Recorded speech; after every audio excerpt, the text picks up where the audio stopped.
This is the OTB Television Network, a service of Capital District Off-Track Betting.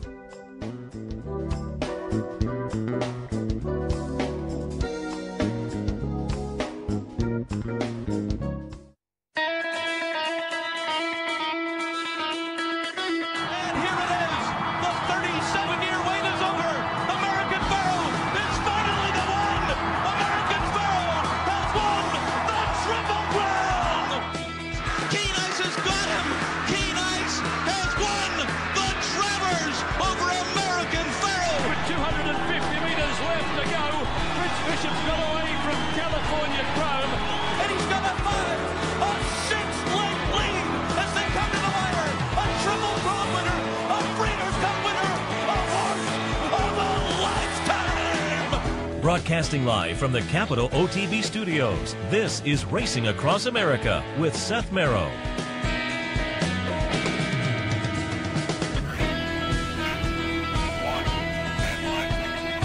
Good morning and welcome to the Handicappers Report, live from Woodbine, yet again, the day after the Queensport. I smell almost say. I did almost say. You did almost say. Yeah, you did. You did.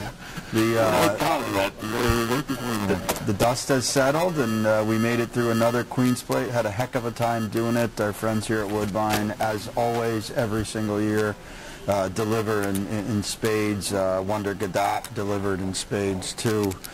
Just making a mockery of 15 others in the Queen's Plate. And for the 5th time in 8 years, a Philly gets the big purse. The seventh time overall, I read, for Phillies in the Queen's Plate, a little bit different than the Derby, obviously. We have had Phillies, although with the point system now the Derby is tough for Phillies. Yeah, now there'll never be another Philly. I mean, they have to run another race. To see any of the Derby or the Arkansas, they could, but it's not the same kind of a situation as it used to be.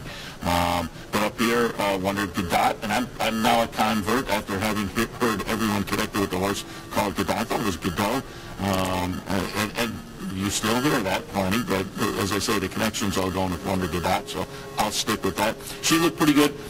Mark's other horse, Telekinesis, was out there, setting some pretty honest fractions, 23.46. When I saw the 46 go up, I thought, it's going to be tough for Telekinesis to hold on. But then I looked back, and Wonder Gadot was pretty close to the pace. She wasn't far off. Mark came up into the press box after the race and commented on that himself, that he thought both of his runners there, Telekinesis and Wonder Gadot, were on the pace, but she was close enough where he was a little worried about her too, but when they turned for home. Yeah, but what he mentioned was, and this was a surprising thing, not only Telekinesis on what was a very honest pace, Mark's other horse, Nipawa, from the outside pressing the issue a little bit, and he seemed surprised at that. He did say, though, I don't give anybody any instructions. You ride your own race, 3 horses, 3 different owners. But, yeah, that was a little surprising to see Nipawa, who, had shown a penchant to stalk and come from off the pace, and I think a lot of people liked him a little bit as a price player because of that angle. Was up there early, but Wonder Gadot under that patented kind of John Velasquez outside stalking type of trip. Was just always traveling nicely, and Mark said it too. He said that the mile and a quarter. People asked him his blinkers. What was it? The mile and a quarter. He seemed to think was as much the separating factor as the blinkers. Maybe they put a little more stretch focus. First 2 finishers, first-time blinkers in the race. Yeah, only 2. After the race, that was interesting. Ahead by a century ran a cracker of a race. By far, his form had kind of leveled out. He was basically the same moderately fast horse at 3 as he was at 2, but he really stepped forward to a really, really nice run, a clear second. Cooler Mike, nice price, running 3rd. Strike Me Down, one of the Graham Motion horses, running 4th. Telekinesis faded to 5th.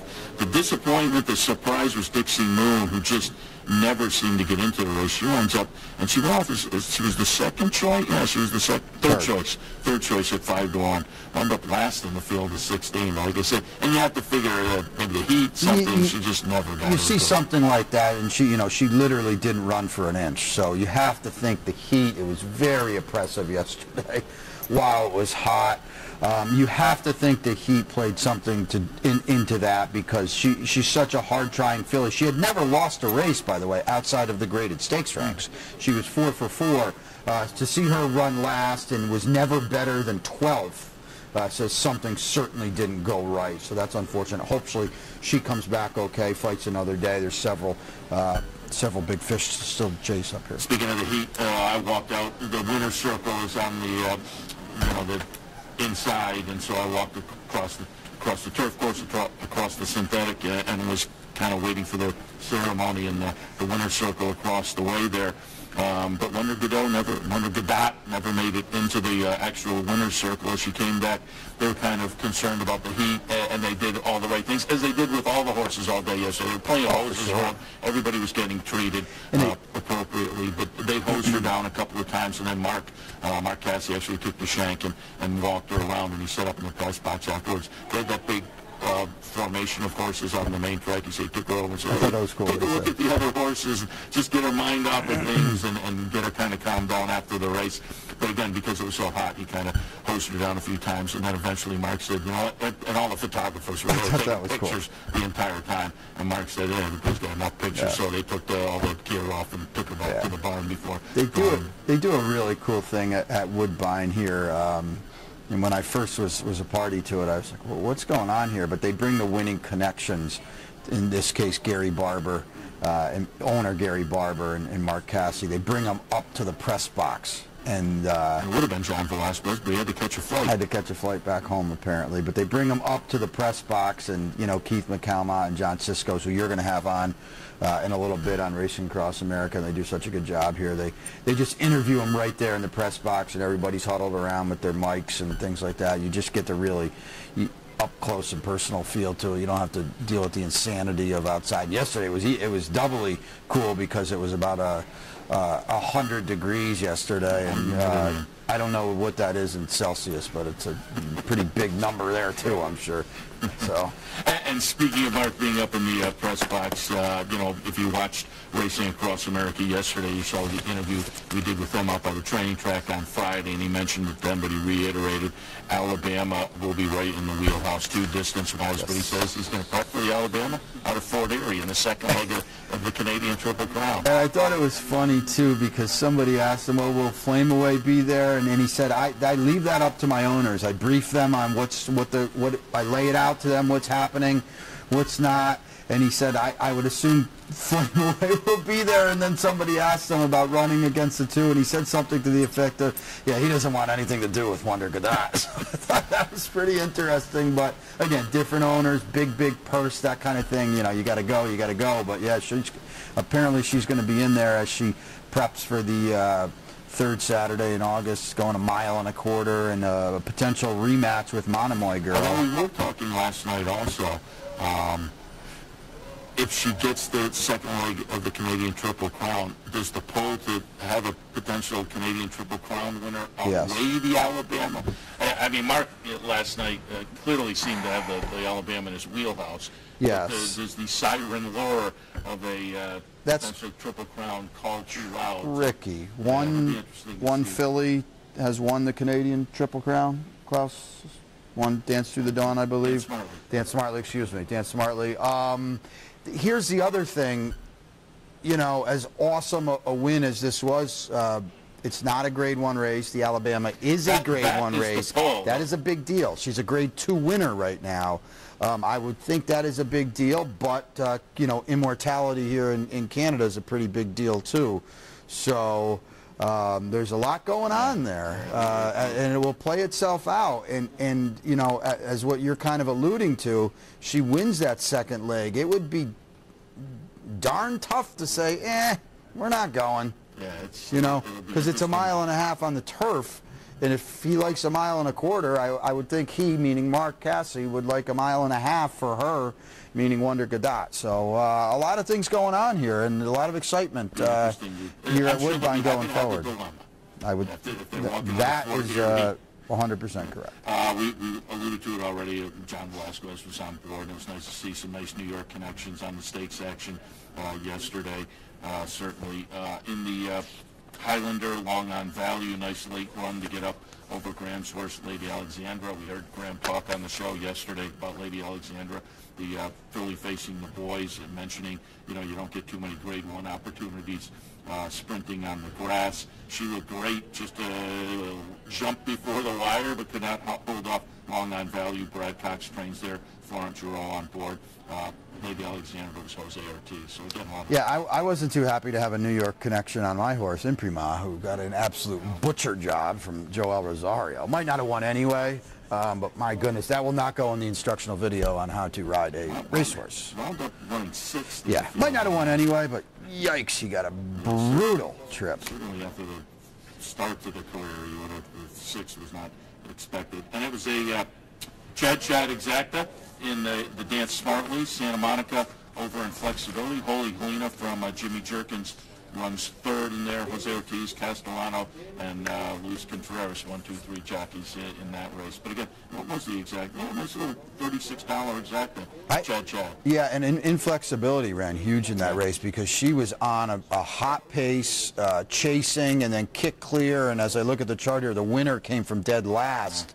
And you would have thought this long stretch here at Woodbine, Inflexibility would have thrown in the towel. And I'll be the first to admit, you know, I thought Inflexibility had a lot to find in that race, and she ran huge to just miss, be well clear of 3rd after doing all the dirty work. Because the other early runners wound up nowhere, while her stablemate sat last and made the big late run. Very, very impressive. I think in one of the efforts, you know, where you gain more in respect in losing than you have in victory in prior races. Jimmy Jerkins and Frank Stronach in the King Edward Delta Prince.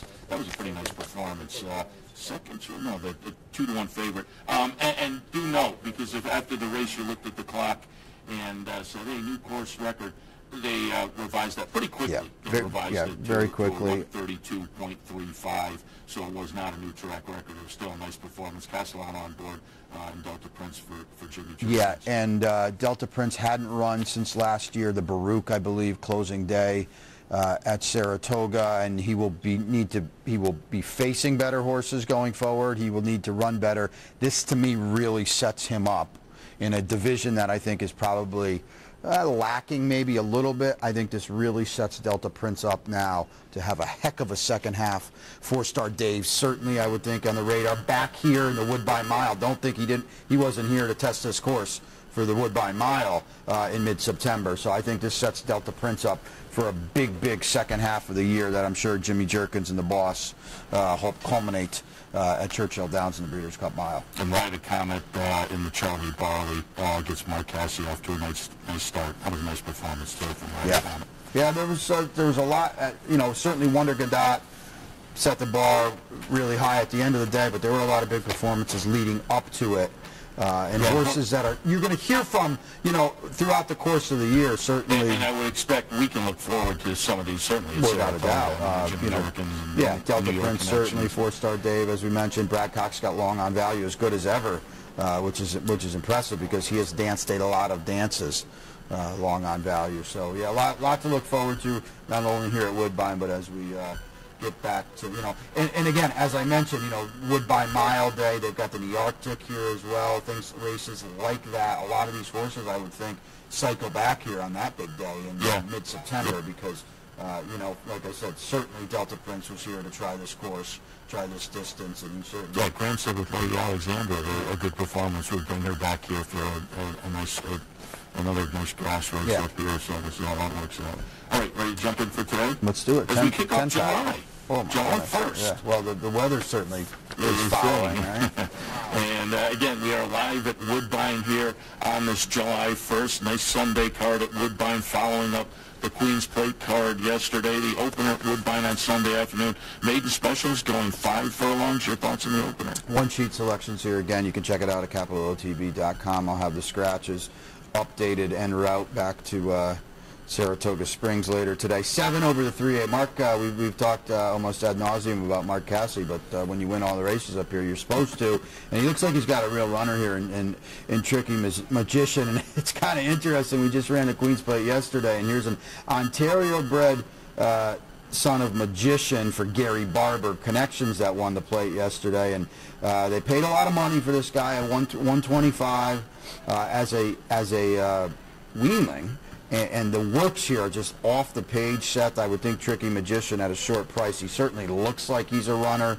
Starts the day off for Mark Casse, and probably starts a lot of promise off on what could be a nice horse. Put him on top. Moon Swings underneath for Mike DePaulo. They paid $120 for this. This is on a Malibu Moon, so there's a lot of pedigree here on Ontario's sired runner here too. The works a little bit on the light side, but DePaulo is 17% with firsters. I would think if the money shows here, maybe this guy can run a little bit. Run for the Munnings for Josie Caro, who's kind of had a slow start to her year, but she's typically one of the higher percentage barns up here. A Son of Munnings. The works here a little on the slow slide, but Hernandez is here. Maybe give this one a start unless the money shows today. But it looks to me, Seth, Tricky Magician's going to be heck to pay in the opener and could be a horse to remember going forward here this summer and fall at Woodbine. I had the same two, just flip-flopped on top. 3-7-1-5 for me. I put Moon Swings on top. I really debated going back and forth. I agree with everything you said about the Casse horse. I think there's some breeding here that, you look at a place like that, as you say, for a weanling. Yeah. The workout, last couple in particular, the Bullet Works certainly jump off. But I just tilted slightly towards Moon Swings, 8-1 on the morning line by Malibu Moon. I like firsters by Malibu Moon. They paid a decent amount of money for this horse, too. Well, this one was bought as a yearling last September, $120,000 at Keeneland. The trainer can have him ready first time out. Eureka Da Silva on board. So, again, I just slightly went in favor of that over Tricky Magician. I put Armistice Day in the third spot. I paid $245,000 for this horse as a yearling, right at Saratoga last August. A little bit of breeding, trainer can do okay. First time out of the box, and again, I thought that one could be a little bit interesting as a win early type of a candidate. In the opener at Woodbine for me, 3-7-1-5. All right, race 2, pick 5 time here at Woodbine, and should be a big pool for that. It's a maiden special weight, fillies and mares, 3-year-olds and up, 6 furlongs on the turf. 20-cent increments, don't forget, so you can jump in these. And 50,000 guarantee, too. Yeah, these horizontal pools and keep your ticket reasonable, but still have a nice spread. I label this a tough race. I will be interested to see how close you and I come in selections, but I'm a 2, 7, 9, and 8. 12-1 on the morning line, floating rate to me. Again, if you listen to me enough, I love these 2-year-old races. 2-year-old or first-time starter kind of situations. This is not a 2-year-old race, and this is a first-time starter that is a 3-year-old. But again, the reason I like these races is you can look at the connections and the breeding, prices paid, and all those various kinds of things. But if you're listening enough, you know that Exchange Rate is one of those sires I like with win early type runners. Last year, 56 first-time starters, only 5 wins, but 14 seconds and 9 thirds. So they come out and they're competitive in career debuts. That's what attracted me. I will say I looked underneath, and the dam produced a sibling called Brando, still 0 for 15. So the dam maybe not as potent necessarily with win early types. But at the price and just looking at the rest of the field, nothing really got my juices flowing. So floating rate on top for me. Brand new game in the second spot. Showed some speed last time in the second start of 2018.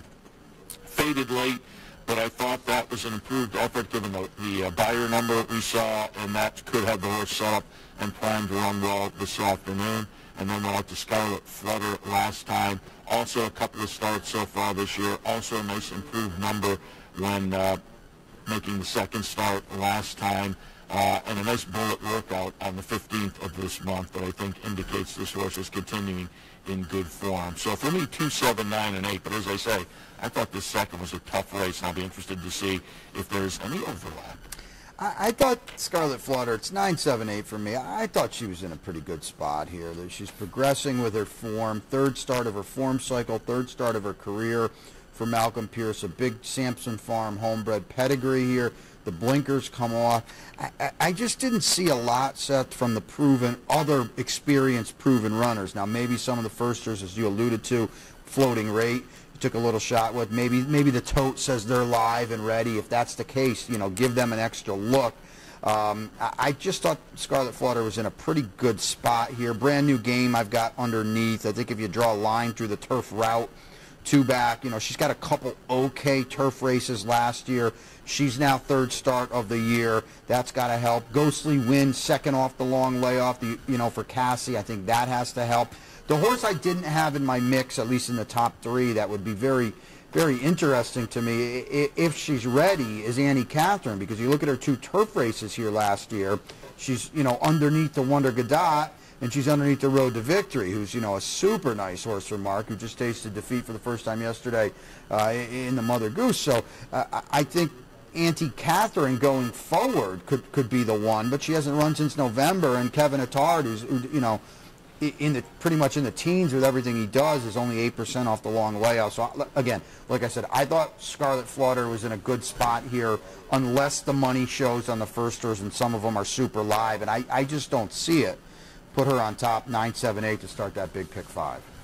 All right, and in race number 3 this afternoon, we have an optional claiming event with a C condition. We're on the turf at about 1.5 miles. Tough race here, Seth. 2, 3, 4 for me right in a row.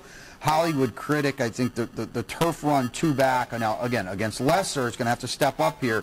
But I thought that was a really sharp effort. I like the fact he's got a little bit of a rating gear as well, because the 1 and the 6 look like they could get hitting pretty good up front. Hollywood Critic sits just off him, gets first run, put him on top. Eldritch is interesting for Atfield. Now, this horse was out west with Mark Glatt and was walked off last time, but Rogers got some good works in here.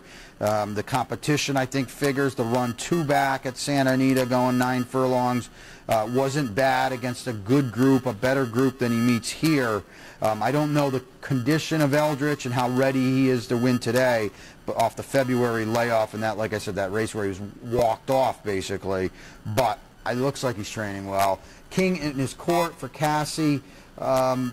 Wins this on his best day. I don't know if you're going to see it, though. Maybe you want to tell me it was the 1.25 miles last time, but he didn't run at all. And everything he does is a good run. So I'm a little worried that his form's going the other way, and he's run well going long before, so that's where I question if it was just 1.25 miles on the turf. I find that a little hard to believe, because he ran so well in the Breeders' going 1.5 miles. So I'm wondering which way his form's going. I put him in third. 2, 3, 4 right down the row, Seth. Tough one here. I had trouble with this race.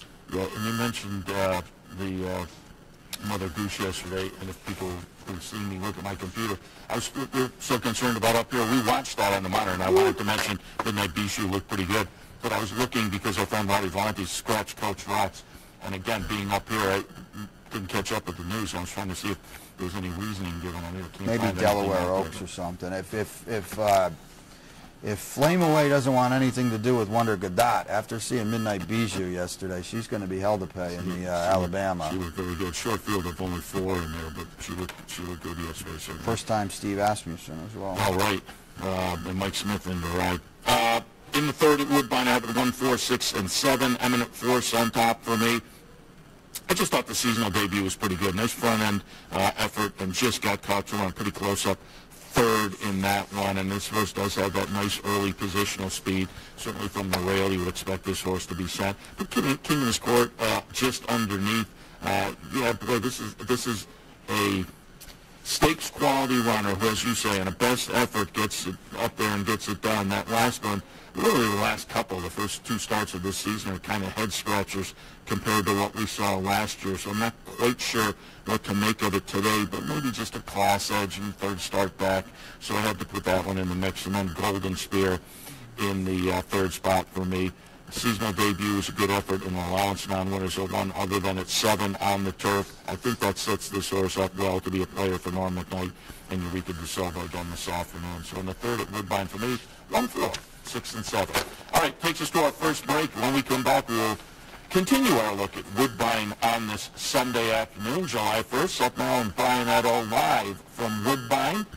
Again, 9:30, we will be on with Racing Across America. Ron Geerkink from Daily Racing Form will join us. John Siskos from here at Woodbine will continue some of our taped interviews with trainers and jockeys that we got over the last couple of days as well. So stay tuned as well at 9:30 for that. We're going to take a break now. When we come back, Handicappers Report continues. Stay tuned. Dirty windows? Don't do it yourself. Call Clean Image, your window cleaning professionals, and enhance the look of your business or home without the worry. Clean Image pledges nothing less than 100% customer satisfaction. It's guaranteed. Homes, offices, bed and breakfast, vacation homes, and more. Clean Image has cleaned them all. Carpet and floor cleaning, pressure washing, and janitorial services are also available. Call today, 446-1397. That's 446-1397. Online at clean-image.net. You know, and make better decisions, better choices, to know how to connect the dots. In horse racing, knowledge is a powerful tool, but not the only tool. Race results and replays, past performances and live streaming, wagering from all your digital devices. These too are important tools, and you'll find them all right here at Capital OTB. Capital OTB. Become a better horse player. In a recent study of some of the top online wagering sites, Capital OTB won big in total player rewards, far surpassing some of the best-known wagering sites in America. While other rewards programs simply offer you points redeemable for gift cards, Capital OTB's rebates are paid to you in actual cash. Plus, Capital OTB gives you full and immediate access to your money. So if all you're getting now are points and gift cards, join Capital OTB Player Rewards today and get cash back. Visit CapitalOTBBet.com and sign up today.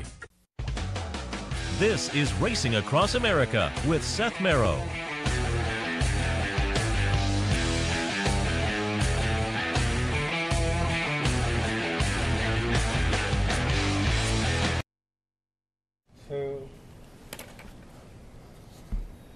Welcome back to the Handicappers Report. Brian and Seth here live at Woodbine the day after the Queen's Plate. An exciting day yesterday. We've got 10 on tap today. Actually, just the wonders of technology. Just texted our buddy Roddy Valente. Coach Rocks, all is well. He said she's working right now, actually. Race was tough yesterday. Maybe look at the Delaware Oaks. So that's good to hear.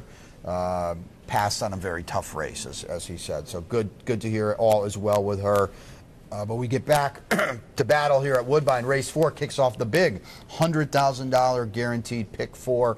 They'll blow by that 20-cent increments. Dive in, a lot of bang for your buck. It's the Zad Ricarda fillies and mares, 3-year-olds and up. 7 furlongs on the turf. For me, 6, 3, 10, and 7. The number 6 is Nigon's Eclipse.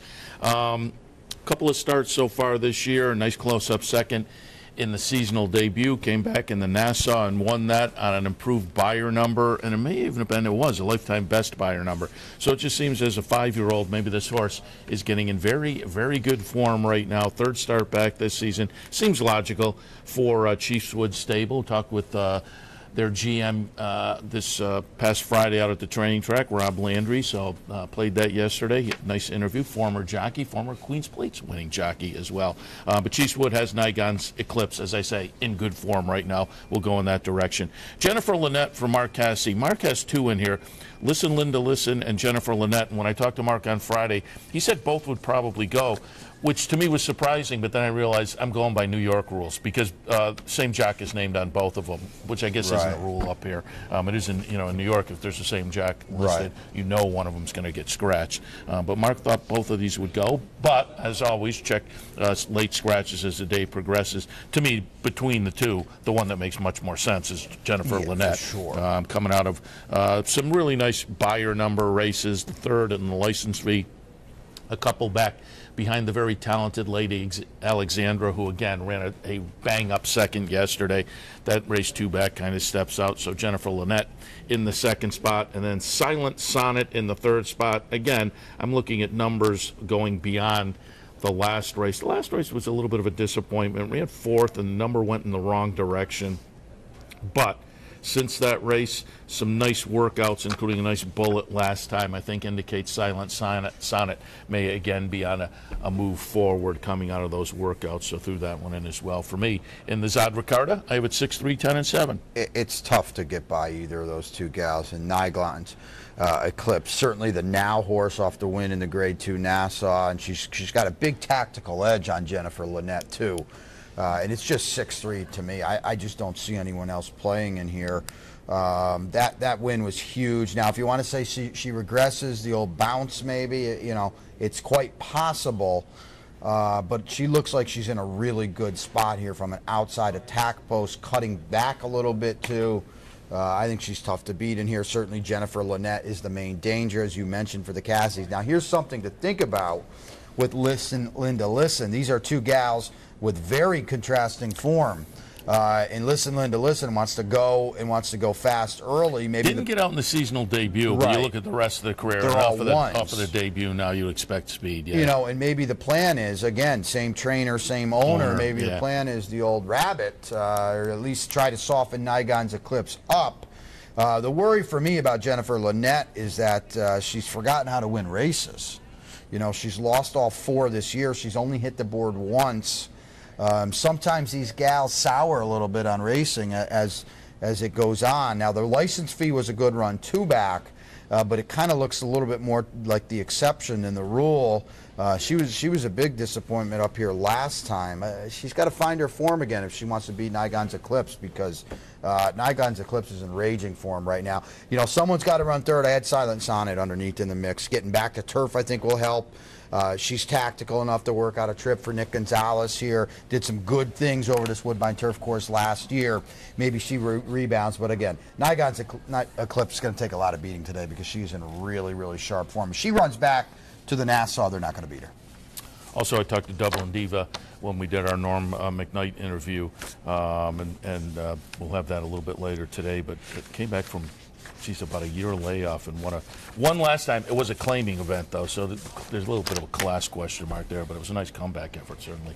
The 5th at Woodbine Maiden Specials going 3/4 of a mile on the grass. Tough one here. 6'5", 9'10" on the one sheet here. Took a little shot with Downey Boy. Back to the turf. I think we can draw a line through the 2-turn effort on the Tapeta last time. We run on turf now for the first time with blinkers. I think the cutback certainly is he's going to like. The return to turf is what really pointed me in his direction. Downey Boy's got a good number 2 back in that turf race. The only time he's been over the surface, and that's his best race. So, a son of More Than Ready, too, and, you know, that's another thing. These More Than Readies, we know how much they love it on the turf. Gold Sting's interesting. Second off the long layoff here for Martin Hickson and the boss, Frank Stronach. I thought needed the race last time, but was certainly a good second on the return. If he moves forward, he's going to be right there on the line. Get the News, maybe the horse to beat for Cassie, but the form has been a little suspect, especially in the last start. The blinkers come off today. Maybe that allows them to settle a little bit early. The problem is, Seth, the turf debut. Now, it was without Lasix. It was his only start at 2. It was not very pretty. He was well beaten by Verboten, so he's going to have to improve, and at a shorter price, I tried to beat him. Matthew Ridge, another horse that certainly figures, but hasn't been out since December and was kind of nibbling a lot last year. 8 starts, Seth, as a 2-year-old. That's a big number, too. I think he probably might need one today. 6'5", 9'10", and a toughie. I put the 2 on top. Again, I'm going to take a little bit of a shot. 2, 9, 10, and 5. Aptly named. Take another shot. There you go. Perfect. By Trap Shot, too. And that's what attracted me. Again, looking up the numbers on Trap Shot, 69 first-time starters last year. 14 wins, 7 seconds, 9 thirds. So 21 first or second out of 69. Trap Shot does very well with first-time starters. And as opposed to the first-time starter I talked about earlier, this dam has produced a win-early type, albeit not in the career debut, but a sibling called River Cruising. 8th in the career debut, but then 3rd, and 1 in the 3rd career start. And if they can win in the first 2 or 3, that to me is a win early kind of a situation. I agree. So again, the trainer, the numbers are a little bit light, but at the 15-to-1 morning line, you're going to get the value that says you can take a shot like this. And so take another shot. The number 2 horse on top for me. But yeah, get the news from Mark Cassie. 3rd start of the season, moves back to the turf. The career debut on turf was not much last year, but those are the kind that, it's a little bit of a question mark, but those are the kind that I would attribute more towards, it was the first start of the career as opposed to the turf. And so now getting back to the turf in this 3rd start back attracts my attention. Then Matthews Ridge in the seasonal debut, maybe intriguing, is here. And I have Gold Sting in the 4th spot. I could have juggled those up underneath. We'll see what happens, but we'll see if we can get a little bit of a price through in the 5th race. I have a 2, 9, 10, and 5. On to the 6. It's the feature. It's the Dominion Day, the Grade 3, going 1.25 miles. They call it the Dominion Day, but it's like the gang's all here kind of day, because Melmich, Gigantic Breeze, Are You Kidding Me? These Canadian long-distance, hard-trying, cool, hard-knocking veterans that they just line up every time and go to battle. How'd you see it, Seth? Really cool renewal here. 5-2-1-3, and again, on Racing Across America a little bit later, we talked to Roger Atfield about both Are You Kidding Me and Tiz the Slam. You'll hear that coming up shortly, but Are You Kidding Me on top, just on the good form in the 2 starts so far this year. Got a little tightener to start the season, and then they came into the Eclipse last time, and a nice gutsy win in that, I think, sets up well for this afternoon. Now, it does stretch out, but certainly has run well at this distance in the past, so I'm not looking at that as a super concern. You're always a little bit curious, but this is the 3rd start back. It looks like, they were right in the wheelhouse in the first couple of starts to set up for this start this afternoon. So Are You Kidding Me on top? Melmich in the 2nd spot, the number 2 horse. Another horse making the 3rd start of the season. And pretty similar scenario, I think, to Are You Kidding Me? And in fact, has finished 2nd behind that one in the past couple. Now, the stretch out to 1.25 miles, who knows? May benefit this one, because this horse is 3 for 3 at the trip. So again, maybe in the 3rd career start, we will switch things up from the first 2 of the season. But these 2, as you say, a couple of nice, fun, interesting stakes performers up here in Canada, and it should be an intriguing competition in the Dominion Day this afternoon. Sir Dudley Diggs in the 3rd spot.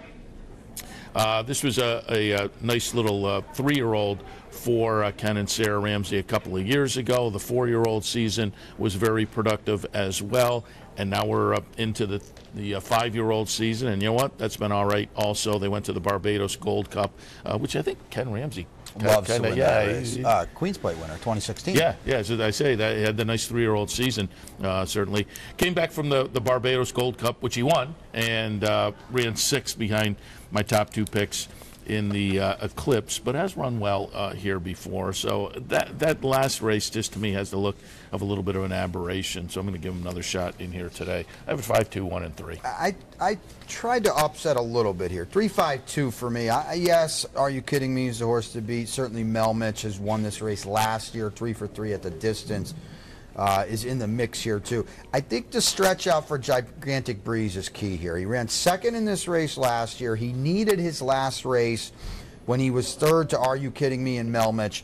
It was a prep for this, obviously. It was his first start since December. And I think stretching out now to the 1.25 miles, Gigantic Breeze is poised to run better. I think he's that long striding galloper kind of a horse. And the stretch out today, I think, is going to help him. I'm going to put him on top. Are You Kidding Me? Certainly the horse to beat. He's gotten the better of Melmich in his last 2, but as you kind of alluded to, this 1.25 miles is a little bit of a question mark because he was 3rd in this race last year. He couldn't find more in the stretch, and I wonder now he is in better form this year. I wonder though if this is stretching that rubber band a little thin. I put him underneath in 2nd. Melmich, I think it's safe to say, Seth, that now at 7 years old, the old boy might have lost a little bit of his mojo. He was 5 for 7 last year with 2 seconds. This year he's 0 for 2, but he's been chasing Are You Kidding Me? So, it's not like he's losing to no one. He's losing to a good horse. Maybe getting back to 1.25 miles today helps him out. It certainly looks like it could. 3rd start of the year of the form cycle. That certainly should help too. And I'm just wondering if he's lost a little bit off his fastball now at 7. I put him underneath in 3rd. It's 3-5-2 in the Dominion Day. All right, we'll head to another break. We'll come back, complete our look at Woodbine for this Sunday afternoon. Please stay tuned.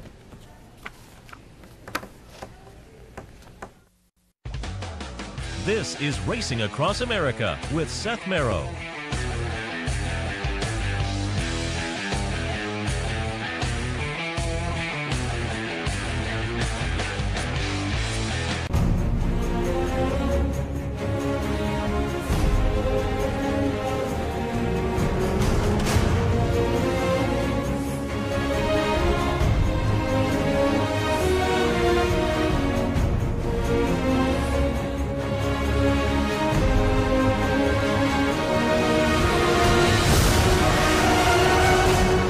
Sign up today for Capital OTB's handicapping series and plan your trip to Las Vegas.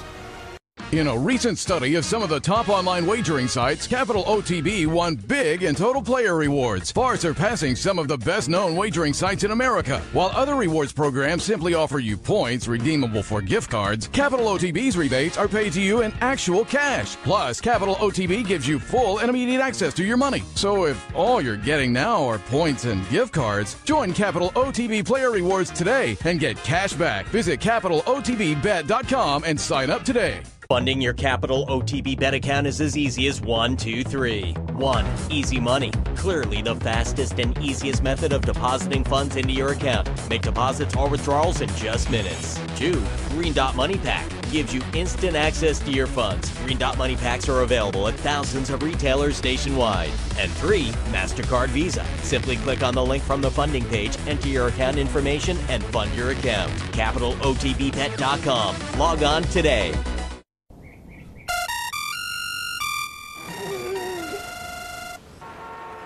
Come on. I want sales reports on my desk by Monday. Whoops. My bad. Love racing? RTN brings you every live simulcast on your home television, plus live video streaming and race replays on your PC and mobile devices. To order, visit rtn.tv. RTN, a breed apart.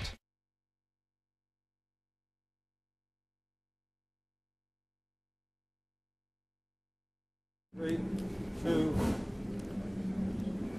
Welcome back to the Handicappers Report, live from Woodbine. Seth Merrow and Brian Nadeau. Again, we're sitting on the second floor of the grandstand here. Great vantage point with the windows right in front of us. Horse has been working out. Another great morning here. Cool vantage point, too, as they reconstruct a new inner turf course. All the harness racing goes over to Mohawk now, still under the Woodbine banner, but it's pretty cool to see this, you know, this new inner turf course that they're laying out, and then when we return here next year, hopefully we return here next year, it'll be up and running, because that is the plan, to have that new turf course for next year, and it's going to give them a lot more options. It's going to give them a lot more turf racing too, which is pretty exciting as well, because they have obviously, as we know, you can 12, 14 horses they seem to get in all these turf races, but just seeing it as we look out and seeing it take shape now, it's pretty fascinating, and then we'll kind of make that mental image of what it's going to look like now and into next year. It's pretty cool. If you haven't been here, you've probably heard me say it, folks, 100 times between this and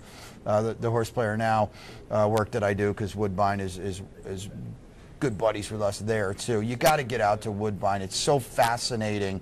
The turf course is actually their main track, in that, you know, you go to Saratoga, you go to Belmont, the main track bellies right up to the rail. Here, that's the turf course, and when you see that for the first time, it's just so fascinating, because you don't see that in our country, and it's this European-style turf course. As we look out this way, that dog leg around, you got to get out here. It's an easy trip for folks back home in the capital. That. Yeah, I'm going to let you. It's so easy. I'm going to let you and Shannon drive it home later today. It's about 6 hours, but you're on the highway the whole way. I mean, you take the throughway, and then Buffalo, you take a little bit of a right turn, go over one of the bridges, and you got to have a passport. Make sure, or passport or enhanced license. And you have to be don't fold under pressure at the border either. Like one of the two of us on set here almost did. He was really questioning. It wasn't me, by the way. The guy at the border was really questioning. Hey, we're going up for the horse race. We're going up to have fun. He was. You thought it was hot here yesterday. You should have been in that car on Thursday afternoon. He was thrilling me. But we got. I eventually gave him the answers and all. And we zipped through, but yeah, you have your and I will say, don't worry about that, because that's the only time usually it's you show and we're heading over for the horse race and you drive right through, so it's another maybe hour or so on a highway up Not here, bad so it's highway the whole way, and there are plenty of opportunities for folks who don't want to drive necessarily that long. You can make stops along Planet, so you can do a little Finger Lake stop. Do a lot, Finger Lakes, right. Fort Erie, you could do that on the way. I mean, you can make it a real racetrack kind of a trip as well. Lots of hotels within 2 miles of the track. Yeah. Dining options and whatnot. And then Toronto is 20 minutes away, too. Yeah, so it's worth coming, because they treat you very well up here. It's a really nice facility, so highly recommended. All right, let's see if we can pay for that trip. Let's see if we can get, and I will say, I felt like I whiffed yesterday. I know I did. It was a tough day. It was that kind. You knew going in it could have been that kind of day. I hit a pick 4 personally in the middle of the card, and I thought, oh, maybe I'm onto something. And then the end of the card, it was kind of treading water a little bit. So hopefully a little bit better this afternoon. 7th race, optional claimer starter allowance. They will go 1 3/8 on that very unique turf course. Your thoughts on the 7th? Well, I mentioned how these turf races can, have up to 14 horses, and that's actually where I go here. 14-2, 10-9-8, and I still might not have the winner set. And we don't see your chicklets here, but you might not have any of these horses. It's that kind of race. I go all the way to the outside with Guitar George. Got the prep out of the way last time. Has some good form. Over the Woodbine turf. I think the 1 3/8 puts this horse into play a little bit too. I thought the close 4th going 1.5 miles here last year puts him in the mix. The price should be right. I put him on top. Signed Mate to 2nd for New Barn. I thought the win last time, now stepping up, but the win last time puts him in the mix at a price at 48-1. That's gone today, but should still offer value here. And I think, the fact that right into a New Barn he gets a win bodes well. I like that. Kygon, the old guy, the old former Cassie runner, he's made him almost $1.5 million. But, Anthony Adams claimed him from Mark for 42 back. He ran him against much better last time. Was an okay 5th. I just kind of think now that he's been in this barn for a while, the form's going to go the other way at 8 years old. What a cool old horse, though. Mark did some really, really good things with Kygon. Money Talker's in the mix. Malibu Wood is in the mix. Both McKnights both show speed. I worry at going 1 3/8 cess. They give it up a little bit late. I have your horses all in my mix except for the 2, and I put Kagan on top, but with exactly the trepidation you kind of hinted at. 10-8, 14 and 9. Kagan,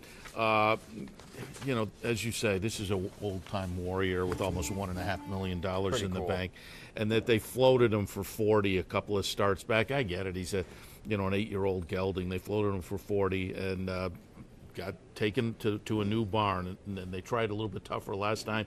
And so, as you say, it may just be kind of.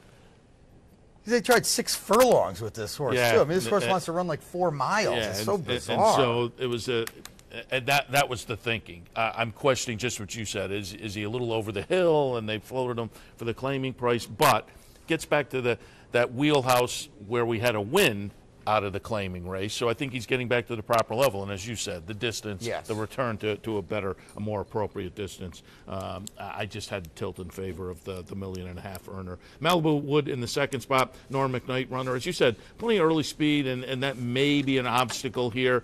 But counterintuitive as it is, speed is often very dangerous the longer you go. And so coming out of some dirt races down at Oaklawn for Norm McKnight, the turf and the stretch out seemed interesting to me at a decent little price. You heard our friend Klaus Ebner yesterday from Woodbine talk a little bit about this apprentice jockey from Japan who has been bringing in some prices at the meet as well. So, going the distance and getting an extra 5 pounds can't hurt. Guitar George, your top pick in the 3rd spot. The seasonal debut was pretty good and one to build off of. In the Woodbine 7th, 10-8, 14 and 9. Stakes action. We're not done here. The Bison City 3-year-old fillies foaled in Canada, $225,000. 1 16th on the Tapeta. Some Woodbine Oaks horses here, some graded stakes horses here. A good field here. 6, 4, 8, and 2 for me. I put my Borrowed Angel on top.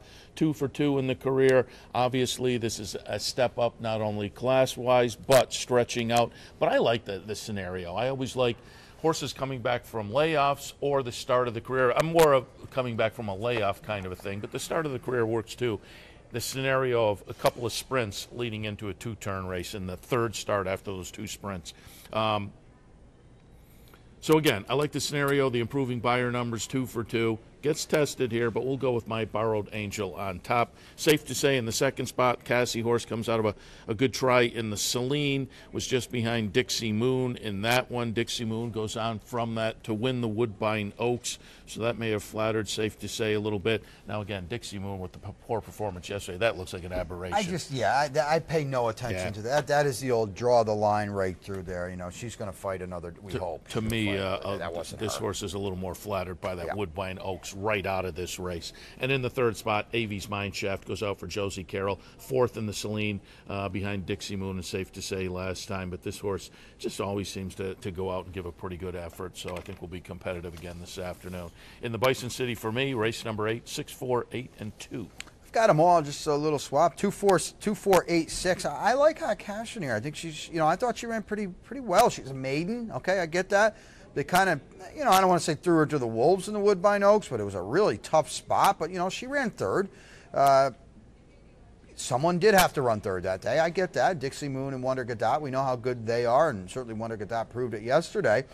I thought Hot Cash ran pretty good. It was her first time on Tapeta. She shipped. She ran well. I thought the run 2 back at Belmont in a tough maiden special weight and a fast maiden special weight was good. I think she's set up here to break through. I'll put her on top. Safe to say, I think for Cassie is going the right way. As you mentioned, Chase Dixie Moon last time was well behind her, but the form seems to be moving forward. She got back to 2 turns last time. I think she can build off that. Avies Mineshaft certainly in the mix on the drop out of the Celine, the grade 3 that Dixie Moon was in. Wasn't far behind, safe to say, that day. And then My Borrowed Angels, she's kind of the wild card in here, I think. Right, Seth? I mean, 5 furlongs, 6 furlongs, bang, now out to a mile and a 16th. It's a tough ask. She's done nothing wrong for Michael Wright. Second time Lasix. Maybe she shakes loose on the lead, too, on the stretch out. I've got to see her prove it, though, to me, because this is a tough ask. Stretching from 6 to 8.5 against Stakes Company. I'm going to put her underneath. She seems to have a lot of talent. If she progresses one more step, it wouldn't be surprising at all to see her win. I say I'm taking a shot. What is the morning line on? I was going to ask what she's 6 to 1. No, on Hot Cash. Yeah, 5 to 2. Okay, I made her favorite on my line too. So I'm taking a shot in that. I'm playing a maiden, but you could argue she's the horse to beat. She's certainly one of the ones. You said 6s on My Borrowed Angel? Yeah, and I was going to ask what was your line. I had her at 4. Yeah, I'm going to be interested to see what we get there, because with the scenario, you want at least a little bit of value. You need value. 4 would be about the line in the sand, kind of. Yeah, I agree with that. You need some value, because this is a good group, and it's a group of gals that have already done what she's trying to do, too. All right, the 9th at Woodbine on this Sunday afternoon. It is a maiden optional claimer, 40 tags, C condition, 6 furlongs the trip. This kind of looks like the dartboard, Seth, and it lands 10-7, 13-12 for me. It's a tough one. We mentioned Josie Carroll. I go Kids Mischief here. Yes, first start of the year, but we take the drop out of the MSWs. She chased some good ones. He chased some good ones last year. Okratos won the Marine, the grade 3. Looks like this drop makes sense for a horse that was really in tough last year. The works are pretty solid off the bench. And Josie Carroll, 21% off this kind of layup. She's got to get rolling here at some point. I've mentioned several times, she's a barn that typically hits 20-25% at Woodbine. She's off to a slow start on the year at Woodbine. Hopefully she starts getting it going. I'm going to try it with Kids Mischief today. Happy's Causeway is the horse to beat. The problem is he hasn't been seen since April 2016, Seth. Nick Gonzalez does a good job. First time gelding. He got a horse to win off a Gulfstream layoff yesterday. This is a whole different cup of tea here, though. April 2016. That's over 2 years. The drop works. The works are a little light, though, and I wonder if maybe this horse needs one. I like the June 18th, the 59 and change, but still might need one. Outside Giant Pulpit. Inside of him, one more drift. Giant Pulpit's had his chances. One more drift has upside, but hasn't been out since December. A lot of different ways, Seth, you could go in here. The firster, you've picked a couple of them today. Carmen Newts with the Silva, Hardly Impossible. How'd you see it? I went 12, 4, 7, and 8. And next couple of races, I have a couple of second-time starters by Jimmy Creed, and I just may be getting the hammer over the head because I had that pick 4 bankroll play, the pick 5 bankroll play on Wednesday via Capital OTB, and if people followed, we got through the first 4 legs, had the big favorite in the last race, and just could not get up. Who beat me? A second-time starter by Jimmy Creed. So I like Jimmy Creed horses as win early types, but maybe I'm just kind of stuck in that mode now after the Wednesday scenario. But again, with Jimmy Creed on top, this horse, I think, has some win early potential. Comes out of a maiden special effort. That was back in December. Wouldn't surprise me if this horse comes back with a little benefit from the education of the first start, a little more maturity, and now gets in for a $40,000 tag, 10-1 on the morning line. So I'll use one more drift on top. I did use Carmenutes in the second spot. Silent Name, a good first out sire. The trainer can have them ready first out. There are a couple of workouts underneath that jump out a little bit, so we'll toss that one into the mix. Happy's Causeway, I wrote, the note I have next to it is, these are the kind you don't know. On class and the numbers, certainly belongs and maybe has an edge on this bunch, but yeah, been off for 2 years. It's like, now comes back as an announced gelding, comes back for the tag. I couldn't leave the horse out, couldn't move it up any further than this. Rock You in the third spot off of some class relief, and at a 15-1 morning line off of that class relief, but also a long layoff as well. You mentioned, horses that are also interesting. Badge of Silver used to be a very good first out sire early in his sire career. That kind of hasn't held up. But again, if you were looking for a price, that one. I will mention Ernie Perry, clocker up here. We had him on yesterday, and he tossed out How's That. He said, I'll give you one for tomorrow, and that one's 10-1 on the morning line. So Ernie likes that one, and there was one. I with Into Mischief on top. I like your pick, Kids Mischief, on the breeding. That one's intriguing as well. Fun race. Husband's on How's That too, might signal a little intent there as well. Yeah, so we're looking at a nice full field in race number 9, and it comes to the end of the card. If you're looking for some value, there may be some in there. Quickly, on to the 10th. We shut it down at Woodbine, literally and figuratively, as we will exit stage left. It's a maiden claimer, 6.5 on the turf, fillies and mares, 3 and up. 11, 7, 6, and 5. The number 11, Cookstown Creed, as I said, in these last 2 races. A Jimmy Creed double here for Jimmy Creed second-time starters. This one debuted just a couple of weeks ago, 3 weeks ago. Decent little fourth, had the look of one of those that's a good foundation to move forward from. And again, with the breeding on top, I'm not going to be shocked if this horse comes out and runs very, very well this afternoon. So number 11, Cookstown Creed on top. A Fleet Connection in the second spot. Nice second and third, and what looked to be improved efforts over the last couple of starts, so seems to be getting the hang of it. And Treasure Finder in the third spot. Hasn't been seen since November, but I think is going to fit nicely with this group this afternoon if ready to run off the layoff. In the 10th and final at Woodbine, 11, 7, 6, and 5. We are on the same horse. I'm with you. Cookstown Creed, I think, is in a good spot here. Second lifetime start for that guy, Nick Gonzalez. It's 11, 9, 5, 7 to me. We should get value. I think Sunset Cruise is dangerous. First time Cassie, but hasn't run since December. Blinkers go on here. Maybe he needs the race.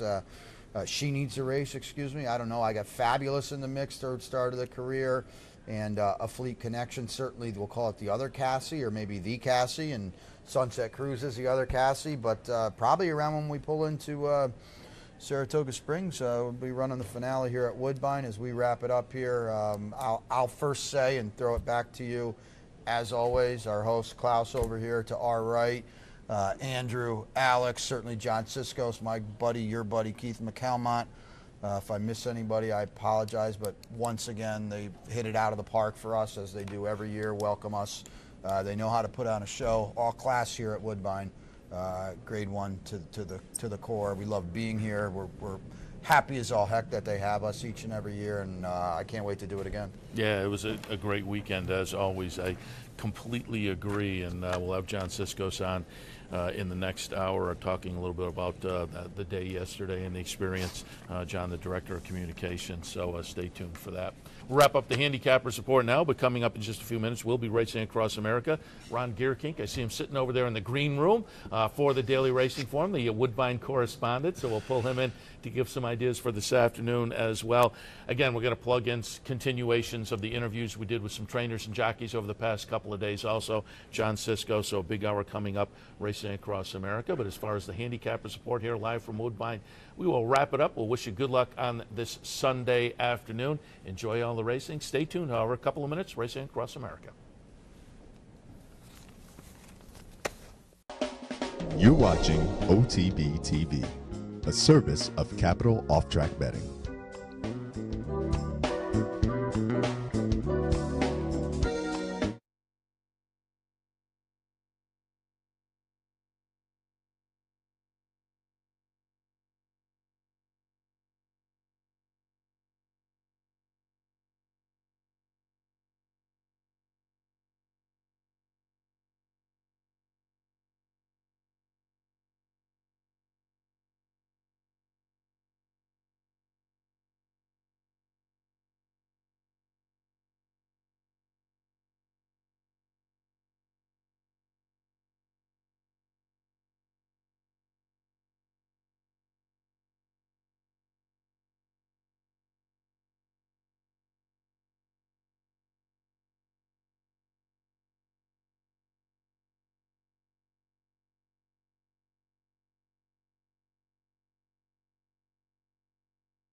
This is the OTB Television Network, a service of Capital District Off Track Betting.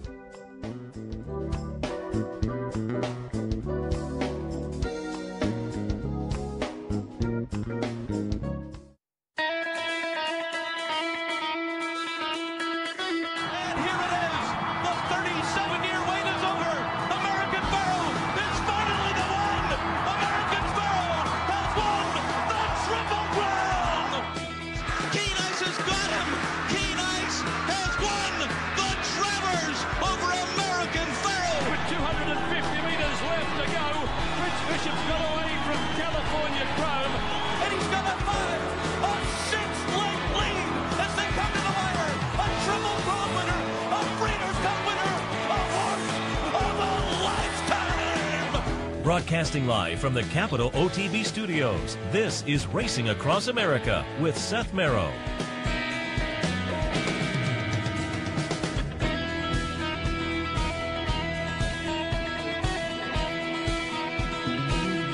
Good morning and welcome to Racing Across America, or as I said yesterday, Racing Across North America this weekend as we are live from Woodbine. Fun day yesterday.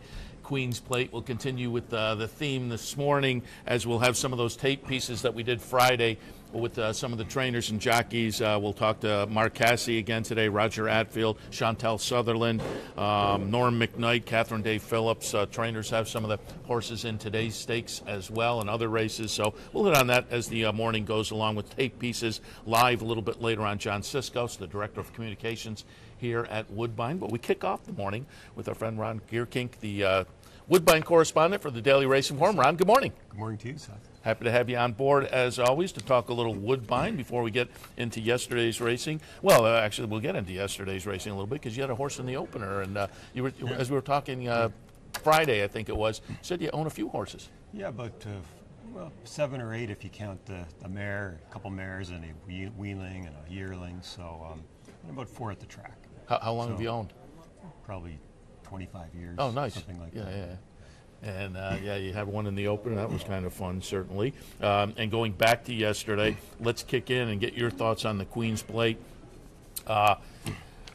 Wonder Gadot, certainly impressive turning down the stretch, and we talked about it a little bit earlier on the handicapping show. Mark's other horse, Telekinesis, went out there. 23 and 46, you had a feeling at the mile and a quarter that was going to be tough to hold up. But you know what? Wonder Gadot wasn't far off of that pace. That's so true, turning into the stretch, pulling away, that was an impressive victory by her. Yeah, it really was. I mean, 46 into the win, the first half mile, very quick pace. And she was adding blinkers and JR, John Velasquez. I think that was really a key to her. And she likes, the mile and a quarter was very suitable to her. But I think those changes really helped with the blinkers. And she had obviously she had a good trip. And but like you say, she wasn't that far off the hot pace. So looks like it's on to probably the Prince of Wales for her, the second leg of the Canadian Triple Crown, as maybe, like Mark said after the race yesterday, is sort of a tune-up for the Alabama.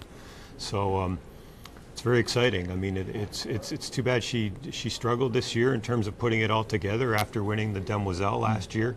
She was champion 2-year-old filly in Canada, and it just took her a while to put it all together. Yeah, and she really did in a big way yesterday. Blinkers did seem to make a difference yesterday, certainly, as she pulled away. What was the chart margin? 4 3/4. So that was, again, an impressive performance. A couple of horses who have run up here in their prior races, ahead by a century, and Cooler Mike at decent prices ran second and third in there. So given their prices, there were some disappointments. Dixie Moon, have you heard anything on Dixie Moon? That clearly something out there. Yeah, I mean, I think she didn't have a very good trip. She was far back, and when De Silva wasn't going to get anything, he just kind of wrapped up on her. I don't think there's a...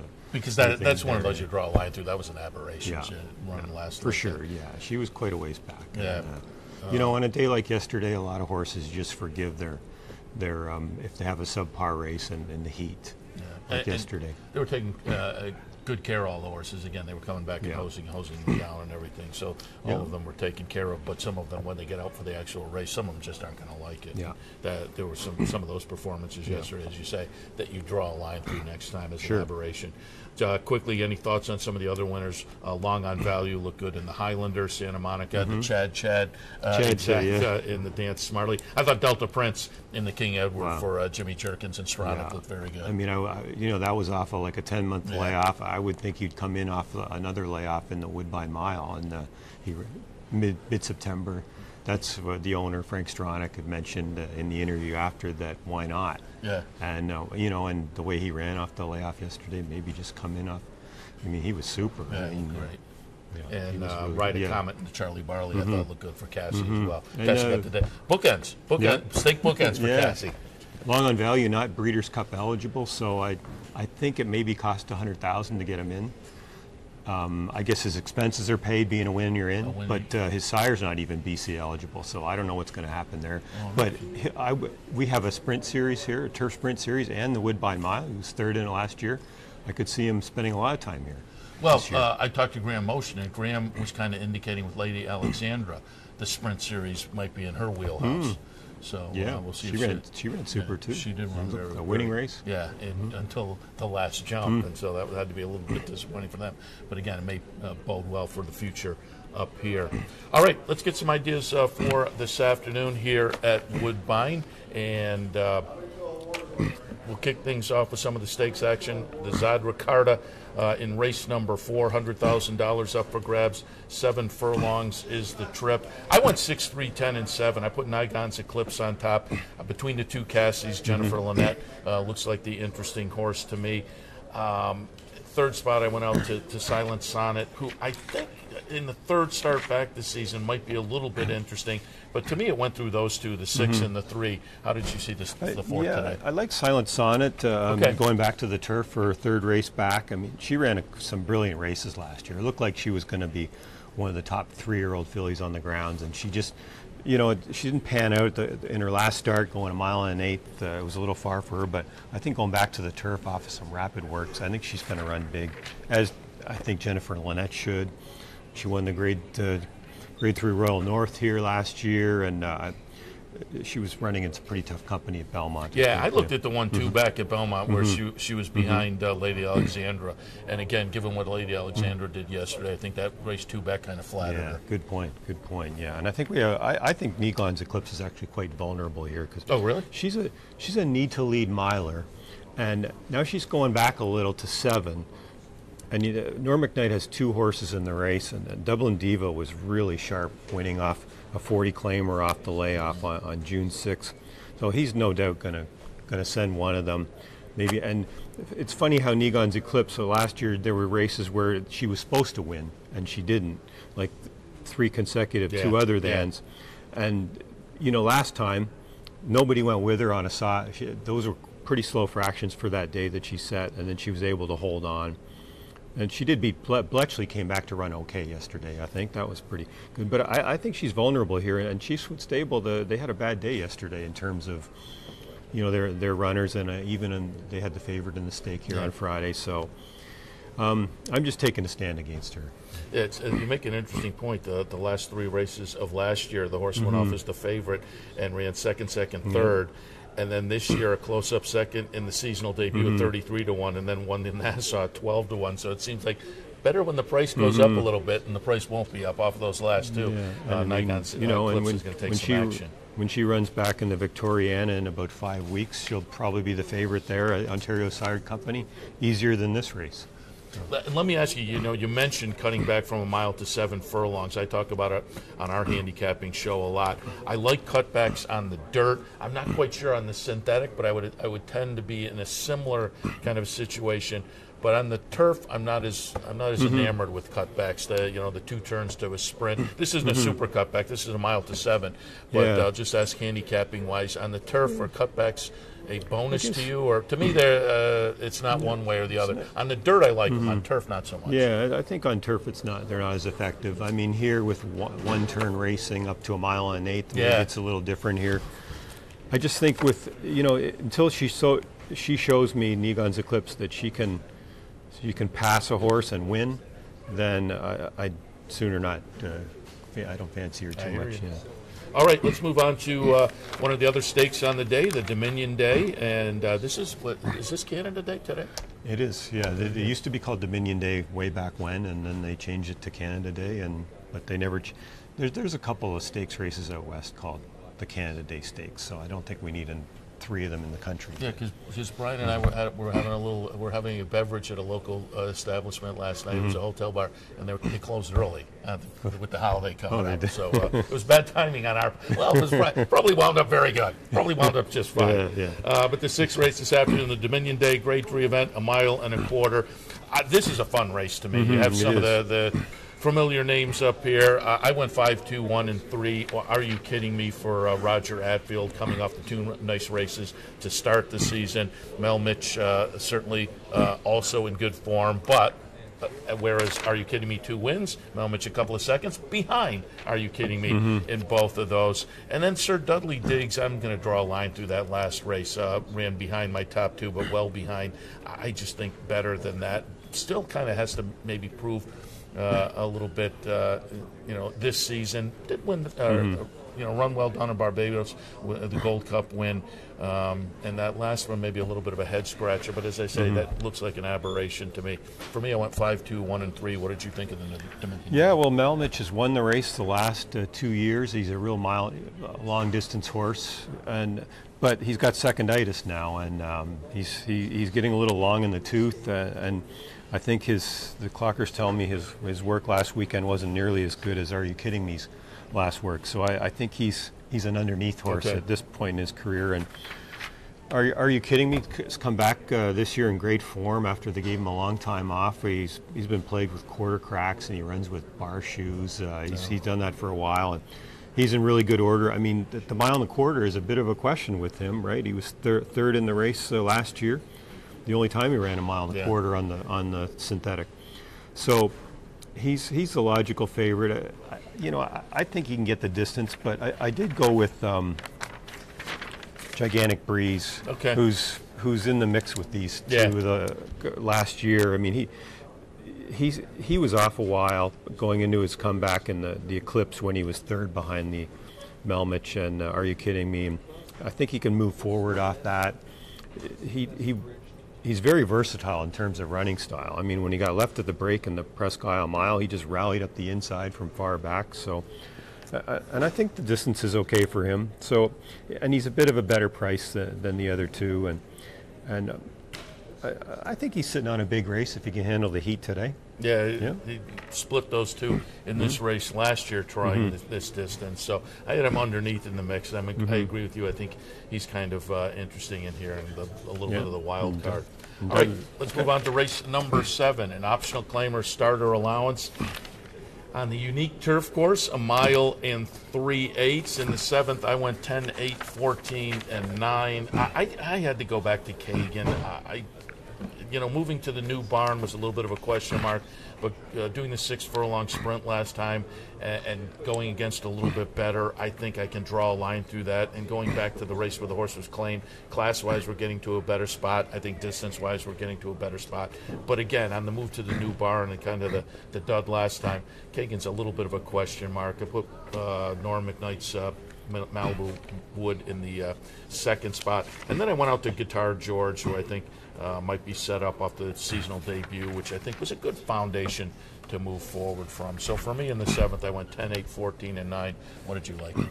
Well, being the first leg of the Woodbine Turf Endurance Series, and it's a allowance optional starter or claiming optional starter, and Kagan is obviously the class of the race. I mean, he's a millionaire and graded stakes winner. I think, it's hard to say. When he ran back quickly off the claim last time, he shortened him up. But look, this is a Fort Erie type trainer who's used to running horses back quickly. So now, and from when Mark had him before, he said that this is a big, stocky horse. He needs racing to get fit. So I think having a couple races back, and now maybe he's sitting on a good one. The horse who won this series last year was Tesseron, and he was claimed for 16 last June, and then he immediately ran through the whole series. He won 2 of the legs. He had a 3rd and then a 2nd in the last leg, going 2 1/4 miles. And it's interesting what they did with him. Trainer Harold Ladouceur sent him down to Turf Paradise for the winter, and he ran twice in March, I think, just to keep him fit. And that last race at Turf Paradise, it was a little stake, but it actually contained 3 next out winners. And this horse it looks like he's been working bullets on the turf training course here, so I think he's ready. And as I look at him, I kind of maybe discounted, and as will perhaps bettors. The form was a little bit darkened with those Turf Paradise races. But again, you go back to this series last year, he ran pretty well. He really have to look at those workouts. Those workouts seem to indicate maybe we'll get a better performance than we saw down in the Southwest over the winter. Yeah, I think he's primed to perform well in this series this year, but I think the quality of this series is going to be tougher this year. So we'll have to see how he handles that when you throw a horse like Kagan into the mix and the McKnight horse Malibu Wood. Yeah, interesting. All right, let's move on to race number 8. Again, stakes action, the Bison City. You and Klaus were talking beforehand, the 2nd leg of the Triple Tiara up here. Who won the first leg? That was Dixie Moon. Oh, so the first leg, obviously Dixie the Moon, Woodbine Oaks, certainly. Yeah. But the Bison City, for me, 6, 4, 8, and 2. I thought My Borrowed Angel might be interesting, stretching out off the first couple of starts. 2 wins there. Safe to say for Mark Cassidy, certainly looked good in the Celine. Avi's Mineshaft, I'll draw a little line through the Celine. I think the horse is maybe better than that. And it's 6, 4, 8, and 2. What did you think? Yeah, interesting. My Borrowed Angel was unbeaten in 2 sprint starts this spring, and she was nominated to the Lady Angela 7 furlong Ontario Sire Stakes on Friday, and she didn't go there. And I thought, they're going to give her some more time between races. And then they supplement her to this race going along. They spend $4,500 to get her into the race. So, I don't know what to make of her. I could see her running well, or maybe finishing up the track, you know, and like you guys talked about earlier, she maybe can get an uncontested lead. I like Safe to Say coming out of the Grade 3 Celine, where she was third behind Dixie Moon, who came back to win the Oaks and didn't run that well yesterday, but that was a speed favoring track that day, and she made up some ground to be third. Granted, the pace was quite fast, so it was a bit of a setup race, but I think she's a much better horse this year than last year when she was sort of a fringe stakes horse. And her comeback race going 7/8 on the Tapeta, she won comfortably, and then now it's third start back, and Jerome Lemitte is sticking with her, and he's actually won a few races for Cassie this year, and usually the horses that secondary riders ride for Cassie, they often get ignored a bit in the wagering, but this one I think is pretty good. Interesting, the other Cassie horse, Mo Big Cat, this is her second start back from a long layoff, and she got colic last fall. Mark was telling me the other day. When we interviewed him, he mentioned almost died. Yeah, she almost died. So he was very. He went out of his way to talk about how happy he was just to have her back, and she finished third in her first start back in an allowance going long. So she's kind of the wild card in the race. I mean, how good is she? Yeah. You know. And there's two pretty good maidens in the race. Lunar Garden, who I don't think is as good as Hot Cash, who was Hot Cash being third last time in the 6-horse Woodbine Oaks. It was a small field that day. Somebody had to finish third, but she got a buyer in the 70s that day, and I think there's some obviously Wonder Godot was second, a troubled second that day. But she's a big player in this race. I think, in spite of being a maiden, and I think Jimmy Jerkins has got her going in the right direction now. Jimmy Jerkins, Frank Stronach, certainly a player in that race. All right, Ron, as always, appreciate the visit. We'll tell people to pick up your writing every day in either the hard copy of the Daily Racing Form or online at drf.com. But as I say, we appreciate the visit. Okay, thanks, Seth. Ron Gierking from the Daily Racing Forum. We'll head to a break. When we come back, get into some tape pieces. John Siskos will join us live from Woodbine. We are live north of the border from Woodbine with Racing Across America on this Sunday morning. Stay tuned. We'll be back in just a few. Dirty windows? Don't do it yourself. Call Clean Image, your window cleaning professionals, and enhance the look of your business or home without the worry. Clean Image pledges nothing less than 100% customer satisfaction. It's guaranteed. Homes, offices, bed and breakfast, vacation homes, and more. Clean Image has cleaned them all. Carpet and floor cleaning, pressure washing, and janitorial services are also available. Call today, 446-1397. That's 446-1397. Online at clean-image.net. You know, and make better decisions, better choices, to know how to connect the dots. In horse racing, knowledge is a powerful tool, but not the only tool. Race results and replays, past performances and live streaming, wagering from all your digital devices. These too are important tools, and you'll find them all right here at Capital OTB. Capital OTB. Become a better horse player. In a recent study of some of the top online wagering sites, Capital OTB won big in total player rewards, far surpassing some of the best-known wagering sites in America. While other rewards programs simply offer you points redeemable for gift cards, Capital OTB's rebates are paid to you in actual cash. Plus, Capital OTB gives you full and immediate access to your money. So if all you're getting now are points and gift cards, join Capital OTB Player Rewards today and get cash back. Visit CapitalOTBBet.com and sign up today. This is Racing Across America with Seth Merrow.